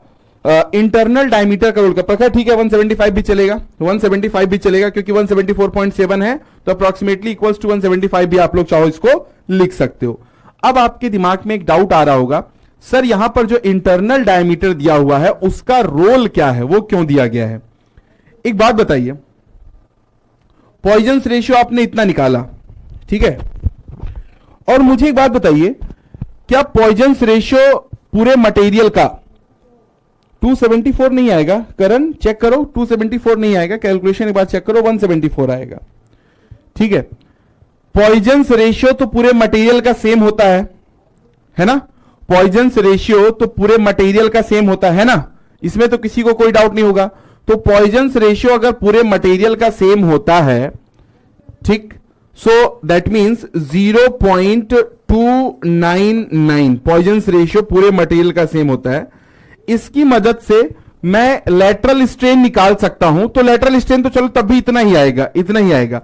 सो दैट मींस अगर पॉइजन्स रेशियो सेम रहता है मटेरियल का, एक बात आप लोग बताइए, अगर मटेरियल का पॉइजन्स रेशियो चाहे वो आउटर सरफेस हो या इनर सरफेस हो, पॉइजन्स रेशियो तो नहीं बदलता है। और पॉइजन्स रेशियो होता क्या है? पॉइजन्स रेशियो होता है minus epsilon Y upon epsilon X, और एप्सिलॉन एक्स जो है वो लेंथ के ऊपर डिपेंड कर रहा है, वो इतना है, वो तो बदलेगा नहीं। अब ये जो स्ट्रेन आपने निकाला है, ये चाहो तो आप आउटर सरफेस का निकालो या इनर सरफेस का निकालो, दोनों में सेम आना चाहिए कि नहीं आना चाहिए?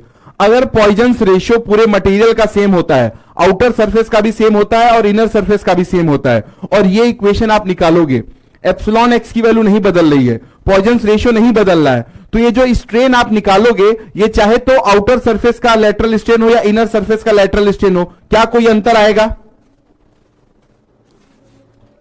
हां भाई, पॉइजन्स रेशियो तो पूरे मटेरियल का होता है ना, पॉइजन्स रेशियो तो पूरे मटेरियल का होता है, वो हर जगह सेम होता है, वो चाहे इनर हो या आउटर हो, वो हर जगह सेम होता है Poisson's ratio. Material is homogeneous and isotropic ना, material is homogeneous and isotropic, so क्या होता है? Properties at every point and in all the direction are same, है ना? मटेरियल होमोजीनियस एंड आइसोट्रॉपिक है, तो properties at every point and in every direction are same. तो आपका जो पॉइजन्स रेशियो होगा वो चाहे आउटर सरफेस का हो या इनर सरफेस का हो या बीच में कहीं हो, सब जगह सेम होगा।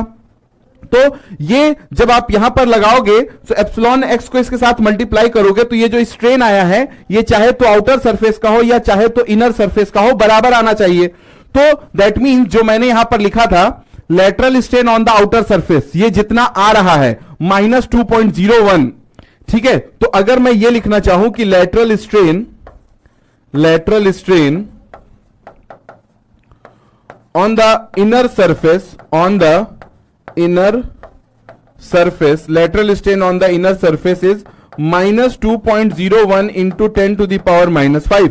सेम ही होगा, इधर भी सेम होगा, -2.01 into 10 to the power -5। और इनर सरफेस का जो लेटरल स्ट्रेन होगा वो क्या होगा? Change in inner diameter upon originally जो इनर डायमीटर है, change in inner diameter upon originally जो इनर डायमीटर है। सो अगर आपको कोई पूछता ये वाला, तब भी आप निकाल लेते 2.01 इंटू 10 to the power -5, और इनर डायमीटर ये 12 मिलीमीटर क्वेश्चन में दिया गया है, तो मल्टीप्लाई करोगे, so change in inner diameter आपको मिल जाएगा 2.412 इंटू 10 to the power -4, और चेंज इन आउटर डायमीटर जो है वो क्वेश्चन में कितना दिया था? आउटर डायमीटर का जो चेंज है वो कितना दिया हुआ था? आउटर डायमीटर का चेंज -3.62, एक सेकेंड चलो, -3.62 इंटू 10 to the power -4। तो देखो दोनों का चेंज सेम नहीं है, लेकिन दोनों का स्ट्रेन सेम होगा। अगर सेम नहीं आएगा तो पॉइजन्स रेशियो चेंज हो जाएगा। हां, फिर मटेरियल होमोजेनियस एंड आइसोट्रॉपिक नहीं रहेगा अगर चेंज हो गया तो, ठीक है ना अरविंद? मटेरियल फिर होमोजेनियस एंड आइसोट्रॉपिक नहीं होगा, और हम यहां पर मटेरियल होमोजेनियस एंड आइसोट्रॉपिक लेकर चलते हैं। तो जो लेटरल स्ट्रेन इनर का, जो आउटर का आया है, वही इनर का भी होना चाहिए, वही इनर का होना चाहिए।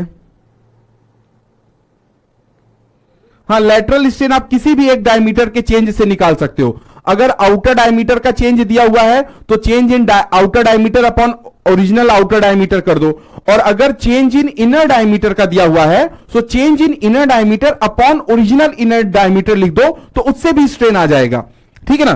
तो ये स्ट्रेन तो चाहे आउटर का हो या इनर का हो सेम होगा, लेकिन स्ट्रेन सेम होने का ये मतलब नहीं है कि चेंज भी सेम होगा, क्योंकि ये अलग अलग होगा ना, ये अलग, ये दोनों का रेशियो सेम आएगा, चाहे वो इनर हो या आउटर हो, ये वैल्यू सेम आएगी। लेकिन क्वेश्चन में आउटर डायमीटर में इतने का चेंज दिया था, तो इनर में ये माइनस के साथ आएगा, माइनस, ठीक है, इनर में इतने का चेंज आया। सभी को क्लियर हुआ?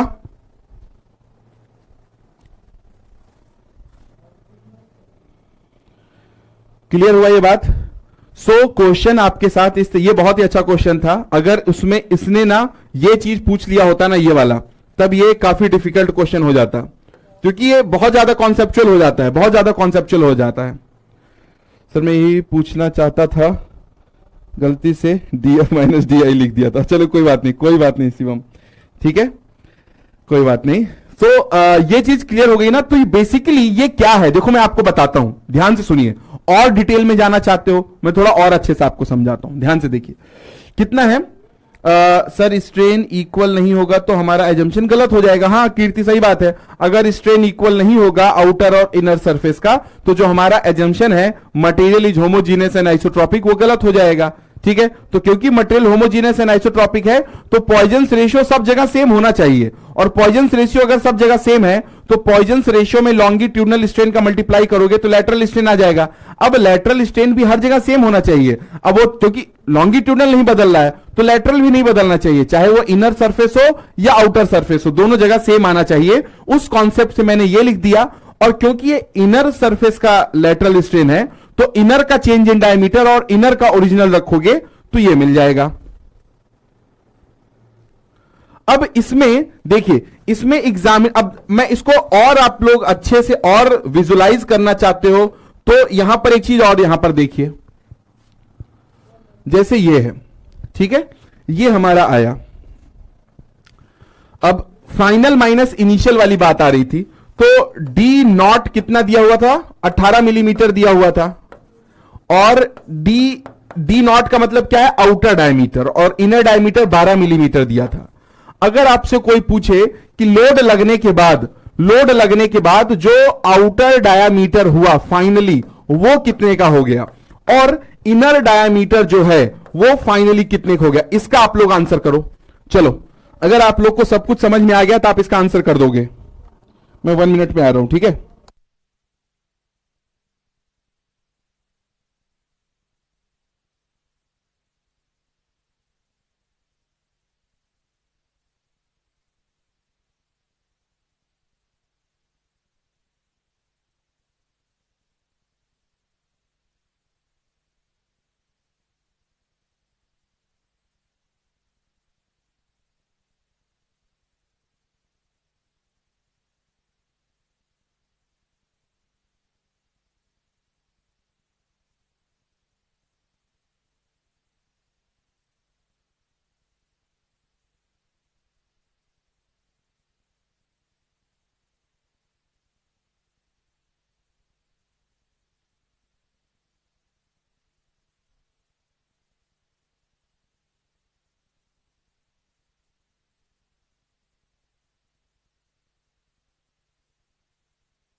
है, चलिए मैं देखता हूं। D not final is equals to -18, इतना अप्रोक्सीमेटली सेम ही होगा। हाँ बिल्कुल सही बात है, अप्रोक्सीमेटली सेम होगा अनिकेत, बिल्कुल सही बात है। क्योंकि देखो ये जो डेल्टा डी है ये क्या है, D initial final minus D initial होता है, और ये डी नॉट क्या होता है, D not final minus D not जो पहले था। ठीक है, यही तो चेंज होता, फाइनल माइनस ओरिजिनल। सो ये मेरे पास 18 है, ये मेरे पास 12 है, बस सिंपल कैलकुलेशन है, आप कर सकते हो। ठीक है ना, सिंपल कैलकुलेशन आप लोग कर सकते हो। ठीक है, जैसे ये कितना है, डी नॉट 18 है, तो 18 इसमें जोड़ दो। अब 18 इसमें जोड़ोगे कितना ही अंतर आएगा, 18 उधर गया, -3.62 10 to the power -4, तो ये 17 पॉइंट, ये डी नॉट का फाइनल जो है वो 17.999 कुछ करके आएगा, 17.996 आएगा। और ये आपको चाहिए, अगर आपको ये चाहिए तो ये जाके इधर जोड़ दो। सो 12 minus 2.412 into 10 to the power -4 करूंगा, सो ये 11.99997 आ जाएगा, 11.99997 मिलीमीटर। ठीक है, इतना चेंज आएगा दोनों में। ठीक, बट ये चलिए, ये अगर थोड़ा नहीं भी समझ में आया किसी को तो चलेगा, क्योंकि ये उतने हम लोग को उतने डेप्थ में नहीं जाना है। बस हाँ, क्योंकि आप लोग चीजों को विजुलाइज कर पाओ, तो इसलिए मैंने बता दिया कि आउटर डायमीटर की, देखो इनिशियली जो आउटर डायमीटर पहले कितने का था, 18 का था, बाद में कितना हो गया, वो इतने का हो गया। जब इन दोनों का डिफरेंस निकालोगे तो इतना आएगा।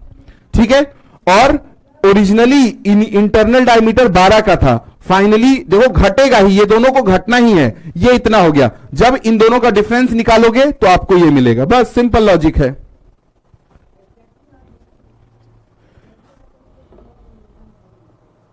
जोड़ना नहीं है यार, जोड़ना नहीं है, सिंपल देखो, ये इधर ये दोनों चीजें माइनस में है ना, और इधर आपने माइनस, मान लो यहां पर ये जो चीज होती, अगर आप इसको लिखते कैलकुलेशन को, तो कैसे लिखते, डी आई फाइनल, और ये माइनस कितना था 12 is equals to -2.412 into 10 to the power -4। अब ये जो -12 है इधर, जब वो उधर जाएगा तो +12 हो जाएगा, जब ये इधर जाएगा तो ये प्लस, जब ये -12 इधर से इधर जाएगा तो +12 हो जाएगा। ठीक है, +12 हो जाएगा, तो +12 माइनस ये, तो मतलब 12 में से इतना घटाना है, 12 में से इतना घटाना है। वही काम आपको यहां पर भी करना है। ये जो है -18 है, यहां पर -18 होगा, ये इधर जाएगा तो +18 हो जाएगा। सो +18 माइनस ये, तो 18 में से इसको घटाना है। ठीक है, तो जोड़ना नहीं है। ठीक है, चलो आगे चलते हैं अब हम लोग। ओके, सो ये हो गया सभी लोगों का। नेक्स्ट टॉपिक स्टार्ट करते हैं। ठीक है, यस, करेक्ट, सभी लोग का समझ में आ गया होगा, और जिनको नहीं आया होगा थोड़ा बहुत अगर कुछ है तो इस क्वेश्चन को एक बार दोबारा देखेंगे, चीजें क्लियर हो जाएंगी। ठीक है, चलिए नेक्स्ट हेडिंग डालते हैं, bars in series and parallel. Bars in series and parallel, series and parallel combination में बार्स को जोड़ा जा रहा है। ठीक है, बार क्या है, एक ऐसा मेंबर है जिसके ऊपर एक्सियल लोड अप्लाई किया जाता है। Sir what is actually course of change in diameter is difference for outer in internal. Sir what is actually course of, sir PL/A वाले कन्वेंशन क्वेश्चन नहीं आते हैं क्या मेंस में? अभी तो मेरे को नहीं दिख रहा है। ठीक है, देखो यहां पर क्या हो रहा है ना, हम लोग आउटर डायमीटर और इनर डायमीटर की जो बात कर रहे हैं ना, दोनों अलग अलग तरीके से चेंज हो रहे होंगे। कोई जरूरी नहीं दोनों में सेम चेंज आएगा, वो चीज आपने देख भी लिया है ना, दोनों में सेम चेंज नहीं आ रहा है, दोनों में अलग अलग चेंज आ रहा है। क्रिस्टल क्लियर हो गया, वेरी गुड।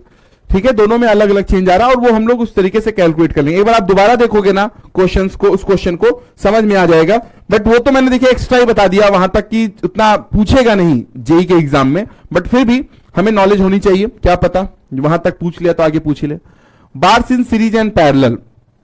सो जब भी हम लोग यहां पर सीरीज, पहले तो सीरीज की बात करूंगा मैं। सीरीज की जब बात होती है तो सीरीज में क्या होता है, यहां पर हम लोग बात करते हैं डिफॉर्मेशंस की। तो यहां पर deformations are cumulative, deformations are cumulative. Cumulative का मतलब है जुड़ जाते हैं, क्यूमुलेटिव का मतलब है जुड़ जाते हैं। मतलब अगर मुझे डेल्टा टोटल चाहिए, डेल्टा टोटल कितना चेंज आया, तो हम ये निकालेंगे delta 1 plus delta 2 plus delta 3 and so on, जुड़ता चला जाएगा। अब ये डेल्टा क्या है? जब आप लोगों ने यंग्स मॉडुलस का फॉर्मूला लिखा तो स्ट्रेस अपॉन द लॉन्गिट्यूडनल ये लिखा। अब स्ट्रेस का क्या होता है? Load upon area, axial load upon area, और एप्सिलॉन एक्स क्या होता है? ये change in length upon original length होता है। ठीक है, सो इसको मैं पी एल अपॉन ए इंटू डेल्टा एल लिख सकता हूं।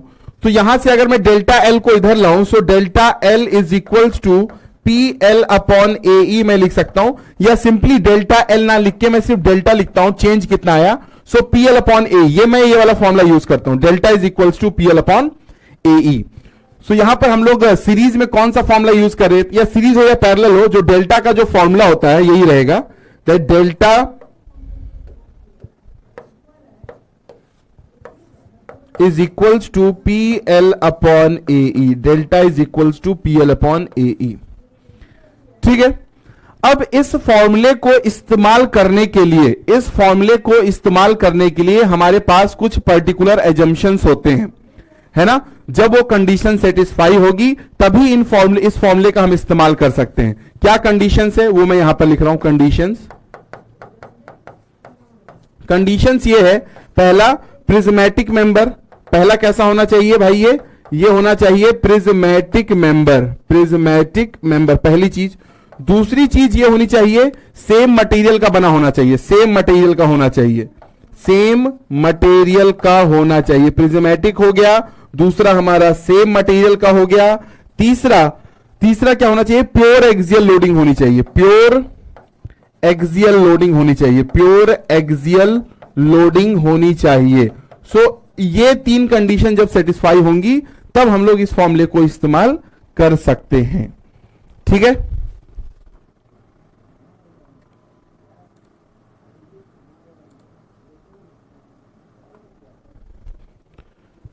चलो, जब ये तीनों कंडीशन सेटिस्फाई होंगी, prismatic member, same material, pure axial loading, जब ये तीनों कंडीशन सेटिस्फाई हो जाएंगी तब हम लोग इस फॉर्मूले को अप्लाई कर सकते हैं। ठीक है, चलो, अब ये डेल्टा 1, डेल्टा 2, डेल्टा 3 ये सब है क्या, सीरीज कॉम्बिनेशन है क्या।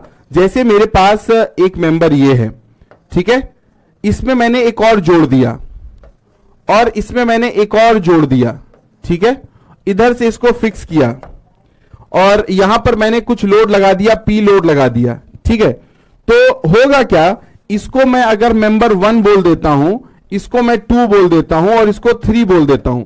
सो इसमें जो डिफॉर्मेशन आएगा उसको डेल्टा 1 लिखूंगा, इसमें जो डिफॉर्मेशन आएगा डेल्टा 2 लिखूंगा और इसमें जो डिफॉर्मेशन आएगा उसे डेल्टा 3 लिखूंगा।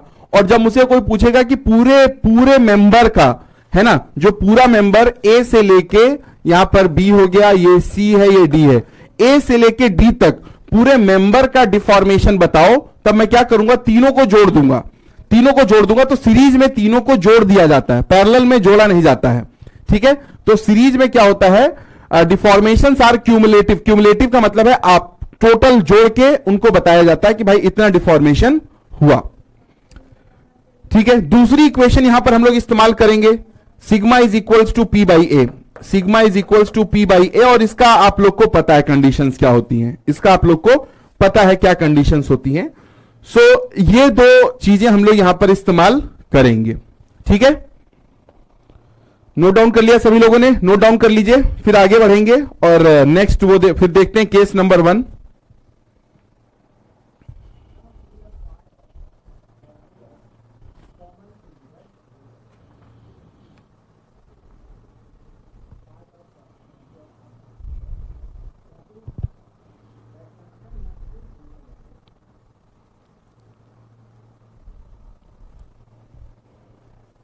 हो गया यहां तक सभी का, डन, क्लियर है ना, सिंपल। अभी तो बस एकदम शुरुआत ही हुई है, कोई तो यहां तक तो कुछ नहीं होगा कुछ भी, तो मैं आगे बढ़ रहा हूं, किसी का रह गया होगा तो बताइएगा, मैं पीछे कर दूंगा। ठीक है, नेक्स्ट अब हम लोग बात करते हैं एक मेथड ऑफ सेक्शन की। आई थिंक स्टार्टिंग में भी मैंने थोड़ी बहुत इसके बारे में बताया था आप लोग को, मेथड ऑफ सेक्शन के बारे में। मेथड ऑफ सेक्शन के बारे में, मेथड ऑफ सेक्शन के बारे में थोड़ा बहुत मैंने आपको पहले भी बताया था किसी पर्टिकुलर केस में आई थिंक, बट यहां पर चलिए समझते मेथड ऑफ सेक्शन क्या होता है। जैसे एक मान लीजिए यहां पर है, दूसरा यहां पर है मेंबर, और तीसरा मेंबर यहां पर है, ठीक है ना, और मैंने यहां पर कुछ लोड अप्लाई किए, ठीक है। मान लीजिए यहां पर मैंने लोड अप्लाई कर दिया भाई 10 किलो न्यूटन का, इधर मैंने कर दिया 30 किलो न्यूटन का, है ना, और 30 किलो न्यूटन हो गया। यहां पर मैंने कर दिया 60 किलो न्यूटन का, और इधर मैंने कर दिया इस तरफ 50 किलो न्यूटन का। ऐसे मैंने लोड अप्लाई कर दिए कुछ, ठीक है। अच्छा,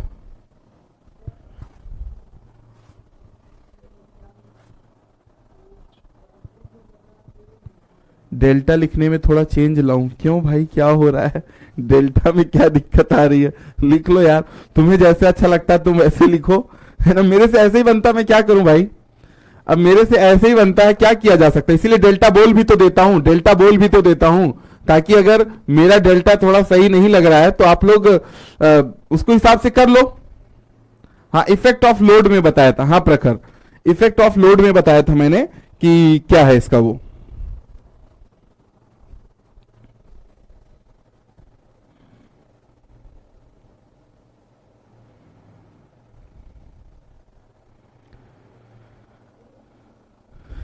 ठीक है, कंप्लीट हो गया, जिसका भी रह गया था आई थिंक कंप्लीट हो गया होगा। आगे आते हैं यहां पर। सो मेथड ऑफ सेक्शन क्या कहता है, देखिए मेथड ऑफ सेक्शन क्या कहता है। पहले तो मैं लिखवा देता हूं, फिर इसको दिखाता हूं। अच्छा, ये वाला डेल्टा बना दूं आप बना लो वाला डेल्टा ठीक है, मेथड ऑफ सेक्शन की बात करता हूं। सो क्या है, it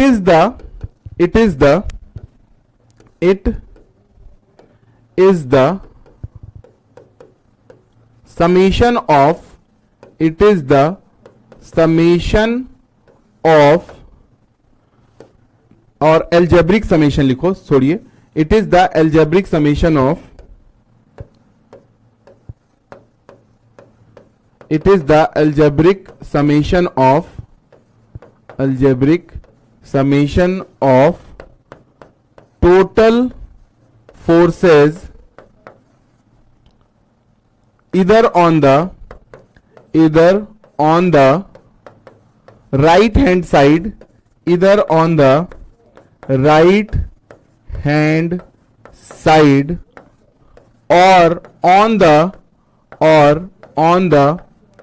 left hand side of the cross section, left hand side of the cross section. तो क्या चीज यहां पर हम लोगों ने देखा कि it is the algebraic summation of total forces इधर on the right hand side और on the left hand side of the cross section.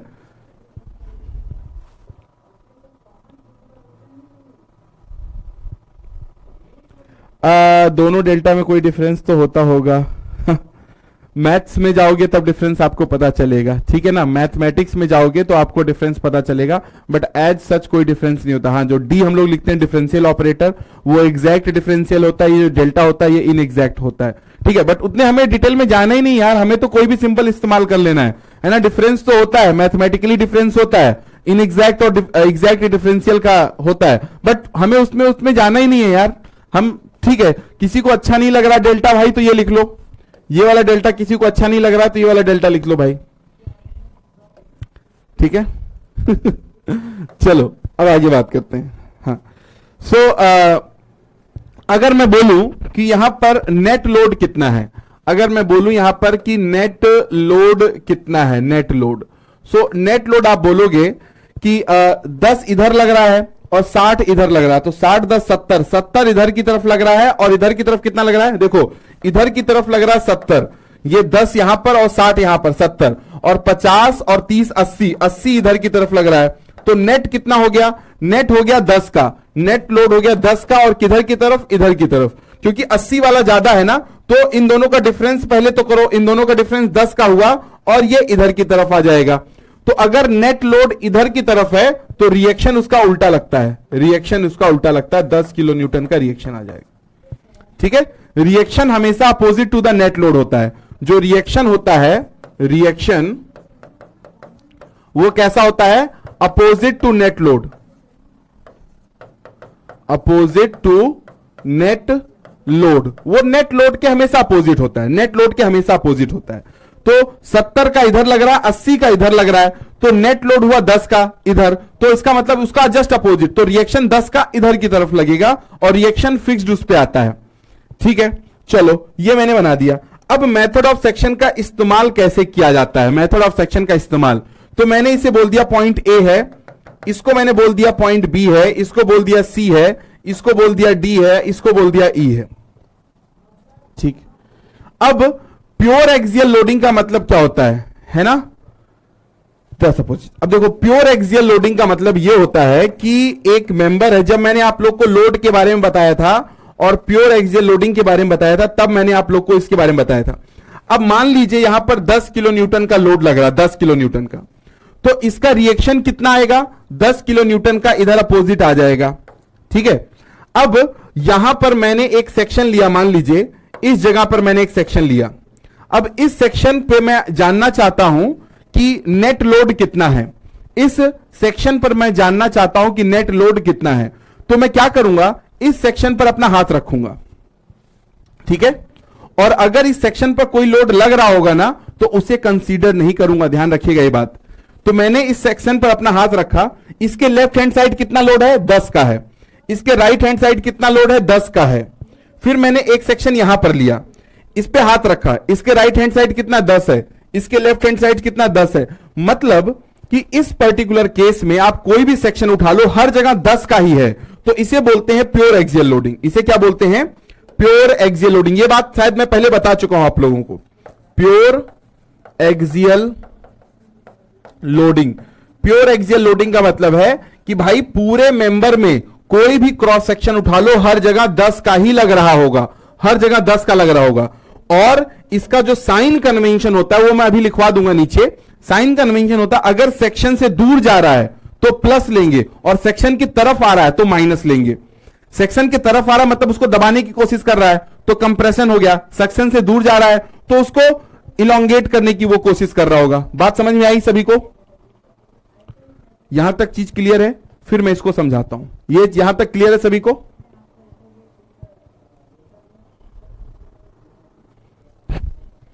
ये भी मैं भी बता दूंगा। एल्जेब्रिक समेशन क्या होता है, साइन के साथ आपको लेना होगा, और चाहो तो लेफ्ट हैंड साइड जोड़ो या राइट हैंड साइड जोड़ो। फिक्स मेंबर में लोड का नेचर क्या है, फिक्स्ड मेंबर में लोड का नेचर क्या है, मतलब कहां पर ये जो इसको कंप्रेस कर रहा है, ये वाला, ये जो 10 की बात करो राहुल, ये 10 कंप्रेस कर रहा है। एकदम से क्लियर, वेरी गुड। ठीक है भाई, देखो सिंपल सी बात है, अगर सेक्शन से दूर जा रहा है तो उसको खींचने की कोशिश करेगा, उसमें टेंशन लाने की कोशिश करेगा, और सेक्शन को दबा रहा है तो उसको कंप्रेस करने की कोशिश करेगा। तो यहां तक तो बात क्लियर हो गई। अब चाहो तो लेफ्ट हैंड साइड या चाहो तो राइट हैंड साइड देखो या लेफ्ट हैंड साइड देखो, दोनों से बराबर आना ही चाहिए, तब इसका मतलब सही है। अब मैं यहां पर बात करता हूं, तो मैं ए और सी को एक मेंबर नहीं बोलूंगा। क्यों नहीं बोलूंगा, ध्यान से सुनिए मेरी बात, बहुत ध्यान से सुनिएगा सभी लोग। अभी डाउट थोड़ी देर के लिए मत लिखिए और ध्यान से पूरी बात पूरा कंसंट्रेशन के साथ समझिए, बहुत बेहतरीन चीज आपको समझ में आने वाली है। ठीक है, अगर यहां पर ये 10 नहीं होता, यहां पर 10 नहीं होता, तब ए सी में कोई भी सेक्शन उठा लो, हर जगह सेम चीज आता। क्या आता, देखो मैंने एक सेक्शन यहां पर उठाया, मैंने एक सेक्शन यहां पर उठाया। अब इस सेक्शन के लेफ्ट हैंड साइड जरा बताना कितना है, इस सेक्शन के लेफ्ट हैंड साइड कितना, -10 है। इस सेक्शन के लेफ्ट हैंड साइड कितना है, क्योंकि ये 10 है लेकिन ये कंप्रेस करता हुआ आ रहा है ना, ये कंप्रेस कर रहा है, तो इसको मैंने बोला कि ये मेंबर नंबर 1 है। कहां से कहां तक, ए से लेके बी तक मैंने बोला मेंबर नंबर 1 है। ठीक है, तो मुझे मेंबर 1 में लोड चाहिए, तो मैं बोलूंगा P1 कितना है, -10 है, -10 किलो न्यूटन। ऐसा क्यों मैंने बोला, देखो क्यों, क्योंकि मैंने जब इस सेक्शन पर हाथ रखा तो इसके लेफ्ट हैंड साइड 10 का कंप्रेस करता हुआ आ रहा है ना। अब आप बोलोगे सर इसके राइट हैंड साइड बराबर आना चाहिए, बराबर आता अगर इस 10 को आपने हटाया नहीं होता तो। अभी रुक जाइए, अभी मैं उसको समझाऊंगा, बट उसको मैंने हटाया क्यों है वो मैं आपको बता रहा हूं। फिर जब आप इस सेक्शन को यहां पर लेते, इस सेक्शन को यहां पर लेते, यहां पर, तो एक बात बताओ, ये सेक्शन जो पहला वाला था वो यहां पर था, अब ये जो दूसरा वाला सेक्शन है वो यहां पर है, तो ये दूसरा वाला सेक्शन ये अभी भी तो एसी मेंबर के अंदर ही है, एसी के अंदर ही है, लेकिन जब आप यहां पर देखोगे, से हाथ रखोगे तो कितना लोड है, अभी भी -10 है, अभी भी -10 है, ठीक है। तो -10 यहां पर भी आता, लेकिन क्योंकि ऐसा तो था नहीं भाई, ऐसा तो था नहीं, था क्या कि यहां पर कितने का लग रहा था, ये 10 का किधर डायरेक्शन था भाई उसका, 70 और 80 करने के लिए 50 30 70 इधर इधर था डायरेक्शन, ठीक है, डायरेक्शन इधर था, यहां पर लग रहा है, ठीक है, ये वाला यहां पर लग रहा है, ये वाला यहां पर लग रहा है, ये वाला यहां पर लग रहा है, ठीक है।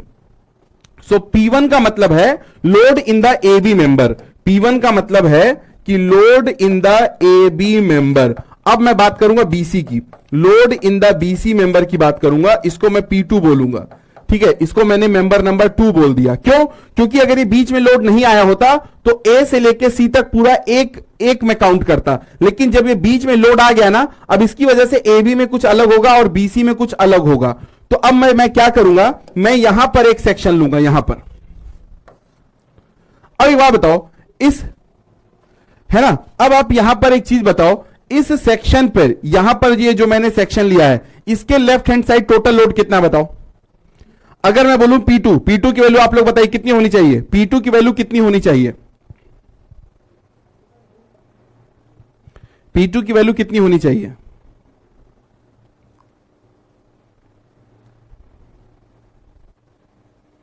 चलिए बताइए फटाफट से। 20 की -20, -20 ना, -20 किलो न्यूटन, -20 किलो न्यूटन। अच्छा, आपने अगर लेफ्ट हैंड साइड से देखा तो ये 10 और 10 ये कंप्रेस कर रहा है ना, सेक्शन की तरफ आ रहा है, सेक्शन की तरफ आ रहा है तो -20 लिखेंगे। अच्छा, अगर यही चीज आप राइट हैंड साइड से करते जरा, तो यहां से आपने लेफ्ट हैंड साइड से किया तो -10 -10 -20 हो गया। अगर यही चीज आप राइट हैंड साइड से करते तो देखो क्या आता, ये जो 30 है ये सेक्शन की तरफ आ रहा है तो -30, ये जो 50 है ये भी सेक्शन की तरफ आ रहा है तो -80, और -80 और ये जो 60 है वो सेक्शन से दूर जा रहा है, -80 + 60 करते तो कितना हो जाता, -20। देखो लेफ्ट हैंड साइड और राइट हैंड, देखो राकेश आप 10 लिख रहे हो क्योंकि आप सिर्फ इसको जोड़ रहे हो, यहां जो मैंने मेथड ऑफ सेक्शन की डेफिनेशन लिखी है ना, total forces, it is the algebraic summation of total forces इधर on the left hand side और on the right hand side. जब भी आप किसी सेक्शन की बात करते हो तो इस सेक्शन के left hand side total force, जितने भी फोर्स लग रहे हैं सबको जोड़ो, सिर्फ इसको मत जोड़ो, इसके लेफ्ट हैंड साइड जितने लग रहे हैं सबको जोड़ो, और इसके राइट हैंड साइड जितने लग रहे हैं उनको सबको जोड़ो, दोनों तरफ से -20 आएगा, दोनों तरफ से -20 ही आएगा। आया कि नहीं आया -20, आया -20, सभी का आ रहा है, ठीक है, किसी को कोई डाउट अभी भी, किसी को कोई डाउट अभी भी, तो वही सेम चीज आप चाहते ना तो आप यहां पर भी देख के कर सकते, देखो ये -10 है, अब इधर मैं जानना चाहता हूं, देखो ये सेक्शन से दूर जा रहा है तो +10 होगा, +10 ये सेक्शन की तरफ आ रहा है -30, सो प्लस -30 करोगे तो -20, -20 + 60 करोगे, -20 + 60 कितना हो जाएगा, 40 हो जाएगा, ठीक है, 40 और ये -50, 40 - 50 -10 आ जाएगा, -10 आ जाएगा, ठीक है, तो दोनों तरफ से यहां पर भी इक्वल आ जाएगा। अब अगला लोड कहां पर है, अगला लोड सी पर लग रहा है, ठीक है, तो अब मैं अगला निकालूंगा यहां पर, load in the C D member, load in the C D member जिसको मैं P3 बोलूंगा। सो P3 के लिए मतलब इसको मैंने मेंबर नंबर 3 बोल दिया। अब यहां पर मैंने एक सेक्शन लिया, मेंबर नंबर 3 में एक सेक्शन लिया, अच्छा इंट्रोडक्शन में समझ में आती है, यहां पर भी वही चीज चल रहा है, ठीक है। अब मेंबर नंबर 3 की बात करते हैं, तो मेंबर नंबर 3 के लेफ्ट हैंड साइड देखो कितना है, ये 10 ये 10, -20 और +30, -20 + 30 कितना हो जाएगा, चलिए बताइए P3 कितना आ रहा है, P3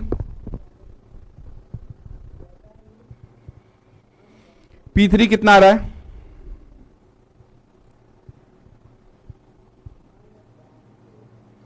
P3 कितना आ रहा है,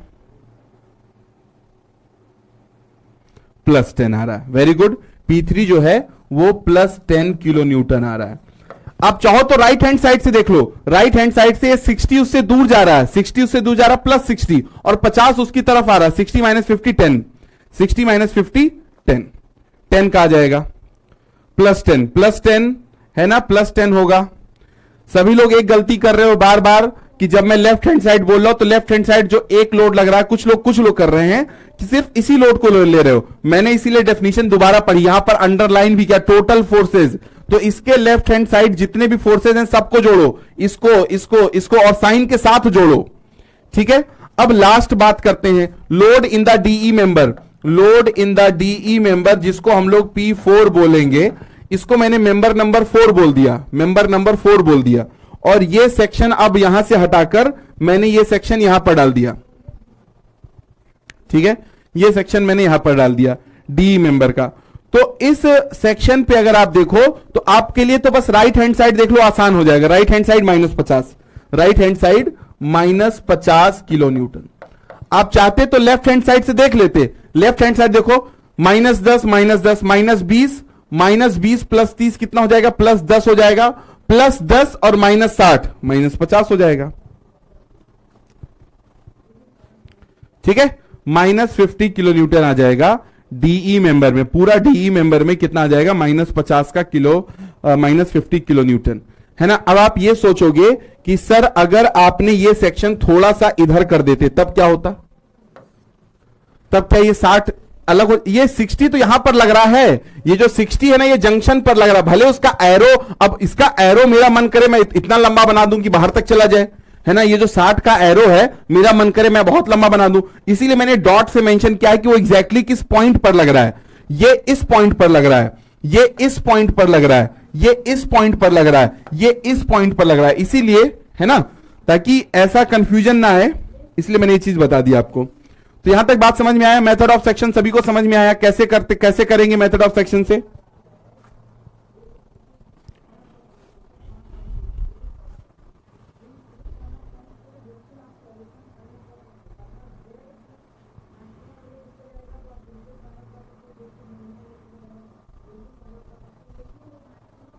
क्लियर हो गया सभी को, नोट डाउन कर लीजिए, किसी को कोई डाउट है तो पूछिए, है ना। आई थिंक मुझे लगता है सभी का क्लियर हो गया होगा। अब बात करते हैं केस 1 की। केस 1 पहला केस, ठीक है, इस सीरीज कॉम्बिनेशन का पहला केस की बात करते हैं। तो सीरीज कॉम्बिनेशन का पहला केस आसान है, ये मेरे पास एक मेंबर है, दूसरा मेंबर मेरे पास ये है, तीसरा मेंबर मेरे पास ये है, ठीक है ना। अब यहां पर मैंने एक लोड लगाया P, बस, और कोई लोड नहीं है, ठीक है। ये A हो गया, ये B हो गया, ये C हो गया और ये D हो गया। तो जब वहां पर मैंने P लगाया है तो यहां पर P का रिएक्शन भी आएगा, P का यहां पर रिएक्शन भी आएगा। नोट नहीं किए, चलो भाई नोट करो, फटाफट से जल्दी करो।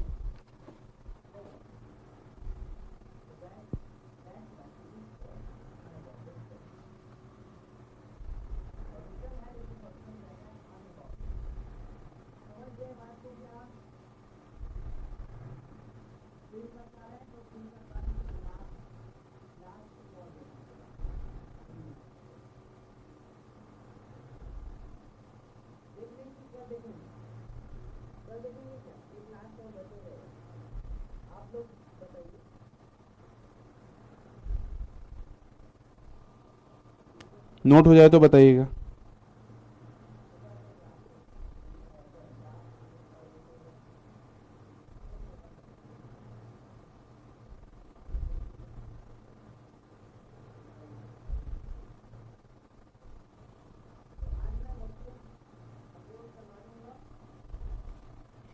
Sir all load should be applied along longitudinal axis. हाँ बिल्कुल सही है, सब एक्सियल लोड है, ये सब हम लोग जो बात कर रहे हैं ना, इसीलिए यहां पर हम लोग बात कर रहे हैं। सर ये फिगर इसी तरह क्यों है, कौन सा फिगर यार, ये वाला फिगर, हाँ, P will be constant for all section. अब ये फिगर इस तरह क्यों है, आपका मर्जी हो रहा है कुछ और बनाने का, कुछ और बना लो, इस वाले को बीच में डाल दो, इस वाले को इधर कर दो, कोई दिक्कत नहीं है। मैं नाराज नहीं हूंगा, है ना। आपका जो मर्जी है, आप ये वाले को मन करे तो अंदर डाल दो और इस वाले को बाहर कर दो, कोई दिक्कत नहीं है, ठीक है, कर सकते हो, ये सब करना चाहिए, है ना। अब यहां पर बात करते हैं, इसको मेंबर नंबर 1 बोल देते हैं, इसको मेंबर नंबर 2 बोल देते हैं, इसको मेंबर नंबर 3 बोल देते हैं, ठीक है। और इसका जो लेंथ है इसको L1 बोल देते हैं, यहां से लेके यहां तक की लेंथ को L1 बोल देते हैं, यहां से लेके यहां तक की लेंथ को L2 बोल देते हैं, यहां से लेके यहां तक की लेंथ को L3 बोल देते हैं, ठीक है। L1 L2 L3 हो गया। अब इसका जो है डायामीटर जो है, इसके ये सर्कुलर है सब, इसके डायामीटर D1 मैंने बोल दिया, इसका डायामीटर जो है मैंने D2 बोल दिया, और इसका जो डायामीटर है ये मैंने D3 बोल दिया, ठीक है। ये मैंने इसका डायमीटर बोल दिया। कोई रीजन तो होगा, अरे मैं आपको पढ़ाना चाहता हूं, ठीक है, तो अब मैं अपने पढ़ाने के लिए इस तरीके से बता रहा हूं, है ना। अब कोई दूसरा आदमी दूसरी तरीके से पढ़ाता है तो वो दूसरी इसका यही रीजन है कि बस मैं आपको समझा पाऊं, है ना। तो मैंने ये डायग्राम ले लिया है। मैं चाहता तो पहले ही बहुत कॉम्प्लेक्स डायग्राम ले सकता हूं जिससे आपको समझ में नहीं आएगा, तो ये रीजन है कि मैंने ये वाला क्यों लिया है, ठीक है।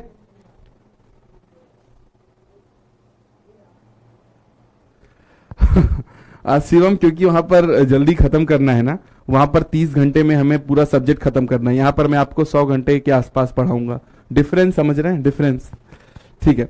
सो ये L1 L2 एंड L3 ये आ जाएगा, और ये D1 D2 एंड D3 हो जाएगा। यहां पर इसका यंग्स मॉडुलस E1 हो गया, मान लेते हैं इसका यंग्स मॉडुलस E2 हो गया, और इसका यंग्स मॉडुलस जो है वो E3 हो गया, ठीक है। तो अब मैं यहां पर अगर बात करूं, इसको ऊपर कर रहा हूं, अगर मुझसे कोई पूछे what is delta total, what is delta total, तो मैं क्या बोलूंगा कि delta 1 plus delta 2 plus delta 3, ये बोलूंगा, ठीक है। अब डेल्टा 1 क्या होगा, डेल्टा 1 होगा P1 L1 upon A1 E1, P1 L1 upon A1 E1 plus P2 L2 divided by A2 और E2 plus P3 L3 divided by A3 into E3, ठीक है। भाई देखो डेल्टा क्या होता है, PL अपॉन A, तो पहले वाले में जितना लोड लग रहा है P1, पहले वाली की लेंथ L1, इसका एरिया A1 और इसका यंग्स मॉडुलस E1, और अगर सबका यंग्स मॉडुलस सेम है तो E रख दो, सबका लेंथ सेम है तो L1 L2 L3 सब बराबर हो जाएगा, ठीक है। तो अब यहां पर बात करिए, एक चीज और यहां पर देखेंगे, अगर मैं बोलूं P1 कितना है, अगर मैं आपसे पूछूं P1 कितना है, तो P1 मतलब इस मेंबर में इसके लेफ्ट हैंड साइड या राइट हैंड साइड, P1 जो है P है। P2 बात करोगे, यहां पर एक सेक्शन ले लो, सेम चीज आएगा, P2 भी P के बराबर आएगा, और P3 की बात करो तो यहां पर एक सेक्शन ले लो, सेम चीज आएगा, वो P के बराबर आएगा। क्यों? क्योंकि बीच में तो कोई लोड लग नहीं रहा है, बीच में तो कोई लोड लग नहीं रहा है, तो कहीं पर भी कोई भी सेक्शन उठा लो, हर एक सेक्शन के लेफ्ट हैंड साइड और राइट हैंड साइड दोनों तरफ सेम लोड ही लग रहे होंगे। क्या यहां तक बात क्लियर हुई?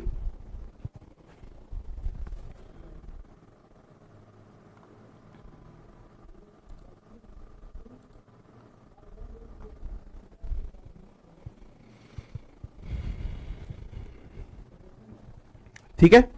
सो ये हमारा डेल्टा टोटल हो जाएगा, this will be our delta total.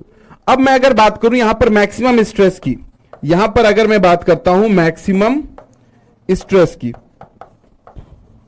Sigma maximum, ठीक है। अभी देखो ये P1 P2 P3 जो है सब P के बराबर हो जाएगा, आप चाहो तो P कॉमन ले सकते हो, कोई दिक्कत नहीं है, कोई दिक्कत नहीं है, आप चाहो तो P को कॉमन ले सकते हो। अब मैक्सिमम स्ट्रेस में सिग्मा मैक्सिमम की बात करता हूं, तो सिग्मा मैक्सिमम का मतलब हो जाएगा जहां पर लोड मैक्सिमम हो और एरिया मिनिमम हो, है ना भाई। देखो ये चीज मैक्सिमम कब आएगा, जब न्यूमरेटर मैक्सिमम हो, डिनोमिनेटर मिनिमम हो, तो P मैक्सिमम। तो क्योंकि P मैक्सिमम की तो यहां पर बात हो ही नहीं रही है, क्योंकि सभी बराबर हैं, P1 भी बराबर है, P2 भी बराबर है, P3 भी बराबर है। तो बस देखो जहां पर एरिया मिनिमम है वहां पर स्ट्रेस सबसे ज्यादा आएगा, तो एरिया मिनिमम जो है थर्ड का है ना। सो सिग्मा मैक्सिमम कितना हो जाएगा, वो P3 डिवाइडेड बाई A3 हो जाएगा। P3 कितना है, P है, और A3 कितना हो जाएगा, वो पाई बाई 4 D3 का स्क्वायर हो जाएगा, ठीक है ना। वो पाई बाई 3, क्योंकि सर्कुलर क्रॉस सेक्शन है, सामने से नहीं दिख रहा, साइड व्यू से नजर आएगा कि सर्कुलर रॉड है। सो D3 का मतलब इसका A3 करेंगे तो π/4 D3 हो जाएगा, तो ये हमारा मैक्सिमम स्ट्रेस आ जाएगा। और मिनिमम स्ट्रेस कहां पर आएगा? अगर आपको मिनिमम स्ट्रेस, वैसे मिनिमम पूछता नहीं है, मिनिमम स्ट्रेस सिग्मा मिनिमम अगर हम लोग निकालेंगे सो वो P minimum upon P minimum upon A maximum होगा, P मिनिमम और A मैक्सिमम होगा। सो मिनिमम लोड, क्योंकि लोड तो सब जगह बराबर है लेकिन मैक्सिमम एरिया फर्स्ट का है, सो P1 अपॉन A1 हम लोग कर देंगे, सो ये हो जाएगा 4P अपॉन पाई D1 का स्क्वायर। ठीक है, क्योंकि एरिया 1 क्या हो जाएगा, π/4 D1 का स्क्वायर हो जाएगा और P1 तो P के बराबर ही है। चलो इसको नोट डाउन कर लो, ये भी क्लियर ही होगा, इसमें तो कुछ है नहीं।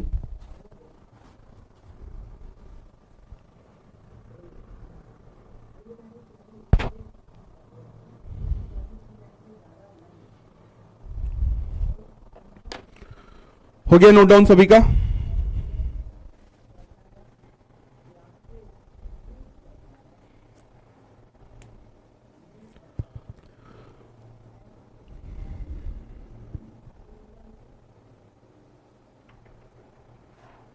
मैक्सिमम वाला रिपीट देखो, मैक्सिमम कब आएगा? जब न्यूमरेटर वाला मैक्सिमम हो, डिनोमिनेटर मिनिमम हो, है ना। किसी चीज का रेशियो मैक्सिमम कब आएगा? जब ऊपर जो चीज लिखी गई है वो मैक्सिमम हो, जो नीचे जो चीज लिखी गई है वो मिनिमम हो, है ना। जब आप किसी चीज, किसी भी संख्या को, बड़ी से बड़ी संख्या को छोटी से छोटी संख्या से डिवाइड करोगे तो आपको एक बड़ा नंबर मिलेगा ना। तो एक ये सबसे बड़ा हमने लोड लिया, लेकिन क्योंकि इस वाले क्वेश्चन में हमारा हर एक मेंबर में लोड बराबर है, P है, तो चाहे वो P मैक्सिमम हो या P मिनिमम हो, लोड हमारा P है। अब बट हमें देखना है कि मिनिमम एरिया कहां पर है। जिसका मिनिमम क्रॉस सेक्शन एरिया होगा उसमें स्ट्रेस सबसे ज्यादा होगा, तो मिनिमम हमारा थर्ड में है, मिनिमम हमारा थर्ड में है, तो ये हमने लगा दिया। और थर्ड का एरिया क्योंकि सर्कुलर है तो π/4 D²। क्रॉस सेक्शन का एरिया लेना है, आप ये मत समझ लेना ये एरिया, ये सामने जो एरिया दिख रहा है, एरिया तो हमेशा क्रॉस सेक्शन का होता है ना। 4P क्यों हुआ? अरे वो 4P इसलिए हुआ यार भाई, कहां गया ये पेन? हाँ ये देखो, ये P3 अपॉन A3 जब करोगे ना, P3 अपॉन A3 जब करोगे सो P3 P के बराबर है। और एरिया, सर्कल का एरिया क्या होता है? सर्कल का एरिया क्या होता है? π/4 इसका D3 का स्क्वायर होगा, ये 4 ऊपर जाएगा तो 4P अपॉन पाई D3 का स्क्वायर नहीं हो जाएगा? और किसका ले रहे हैं अब? ये अब एरिया, ये कौन सी एरिया है? ये कौन सा एरिया आप लोग समझ रहे हो? ये सामने का एरिया नहीं है भाई, ये वाला एरिया है जो साइड व्यू से नजर आएगा। ये जो साइड व्यू से नजर आएगा, ये इस क्रॉस सेक्शन एरिया की बात हो रही है। ये मेरा D3 है, लोड मेरा अगर साइड व्यू में देखूंगा तो ये डॉट की तरह लोड मुझे नजर आएगा। यहां पर डॉट का मतलब है कि इसके परपेंडिकुलर है क्रॉस सेक्शन के, ये P लोड यहां पर लग रहा है और ये D3 है। तो ये इसका सर्कुलर, अगर आप इसका क्रॉस सेक्शन जानना चाहते हो तो इसका भी क्रॉस सेक्शन आपको देखना होगा जो कि साइड व्यू से नजर आएगा, है ना। इसका भी क्रॉस सेक्शन आपको साइड व्यू से नजर आएगा जो कि ऐसा है। सामने से तो देखोगे तो ये ऐसे दिखाई देगा, तो एरिया तो क्रॉस सेक्शन का ही लिया जाता ना स्ट्रेस में। स्ट्रेस में कौन सा एरिया ले रहे थे हम लोग? ये सामने फ्रंट व्यू वाली एरिया थोड़ी नहीं लेते, क्रॉस सेक्शन का ले रहे थे। चलो क्या बात कर रहे हो? क्रॉस सेक्शन एरिया, हाँ। अगर लोड कहीं दूसरी जगह मैक्सिमम हो और एरिया कहीं दूसरी जगह मिनिमम हो, तब हर जगह निकाल के चेक करो। ठीक है, समझे अरविंद? अगर ऐसा है कि लोड कहीं और मैक्सिमम है और एरिया कहीं और मिनिमम है, तब आप हर जगह पर निकालो, हर एक पॉइंट पे फिर आपको निकालना पड़ेगा, हर एक जगह पर।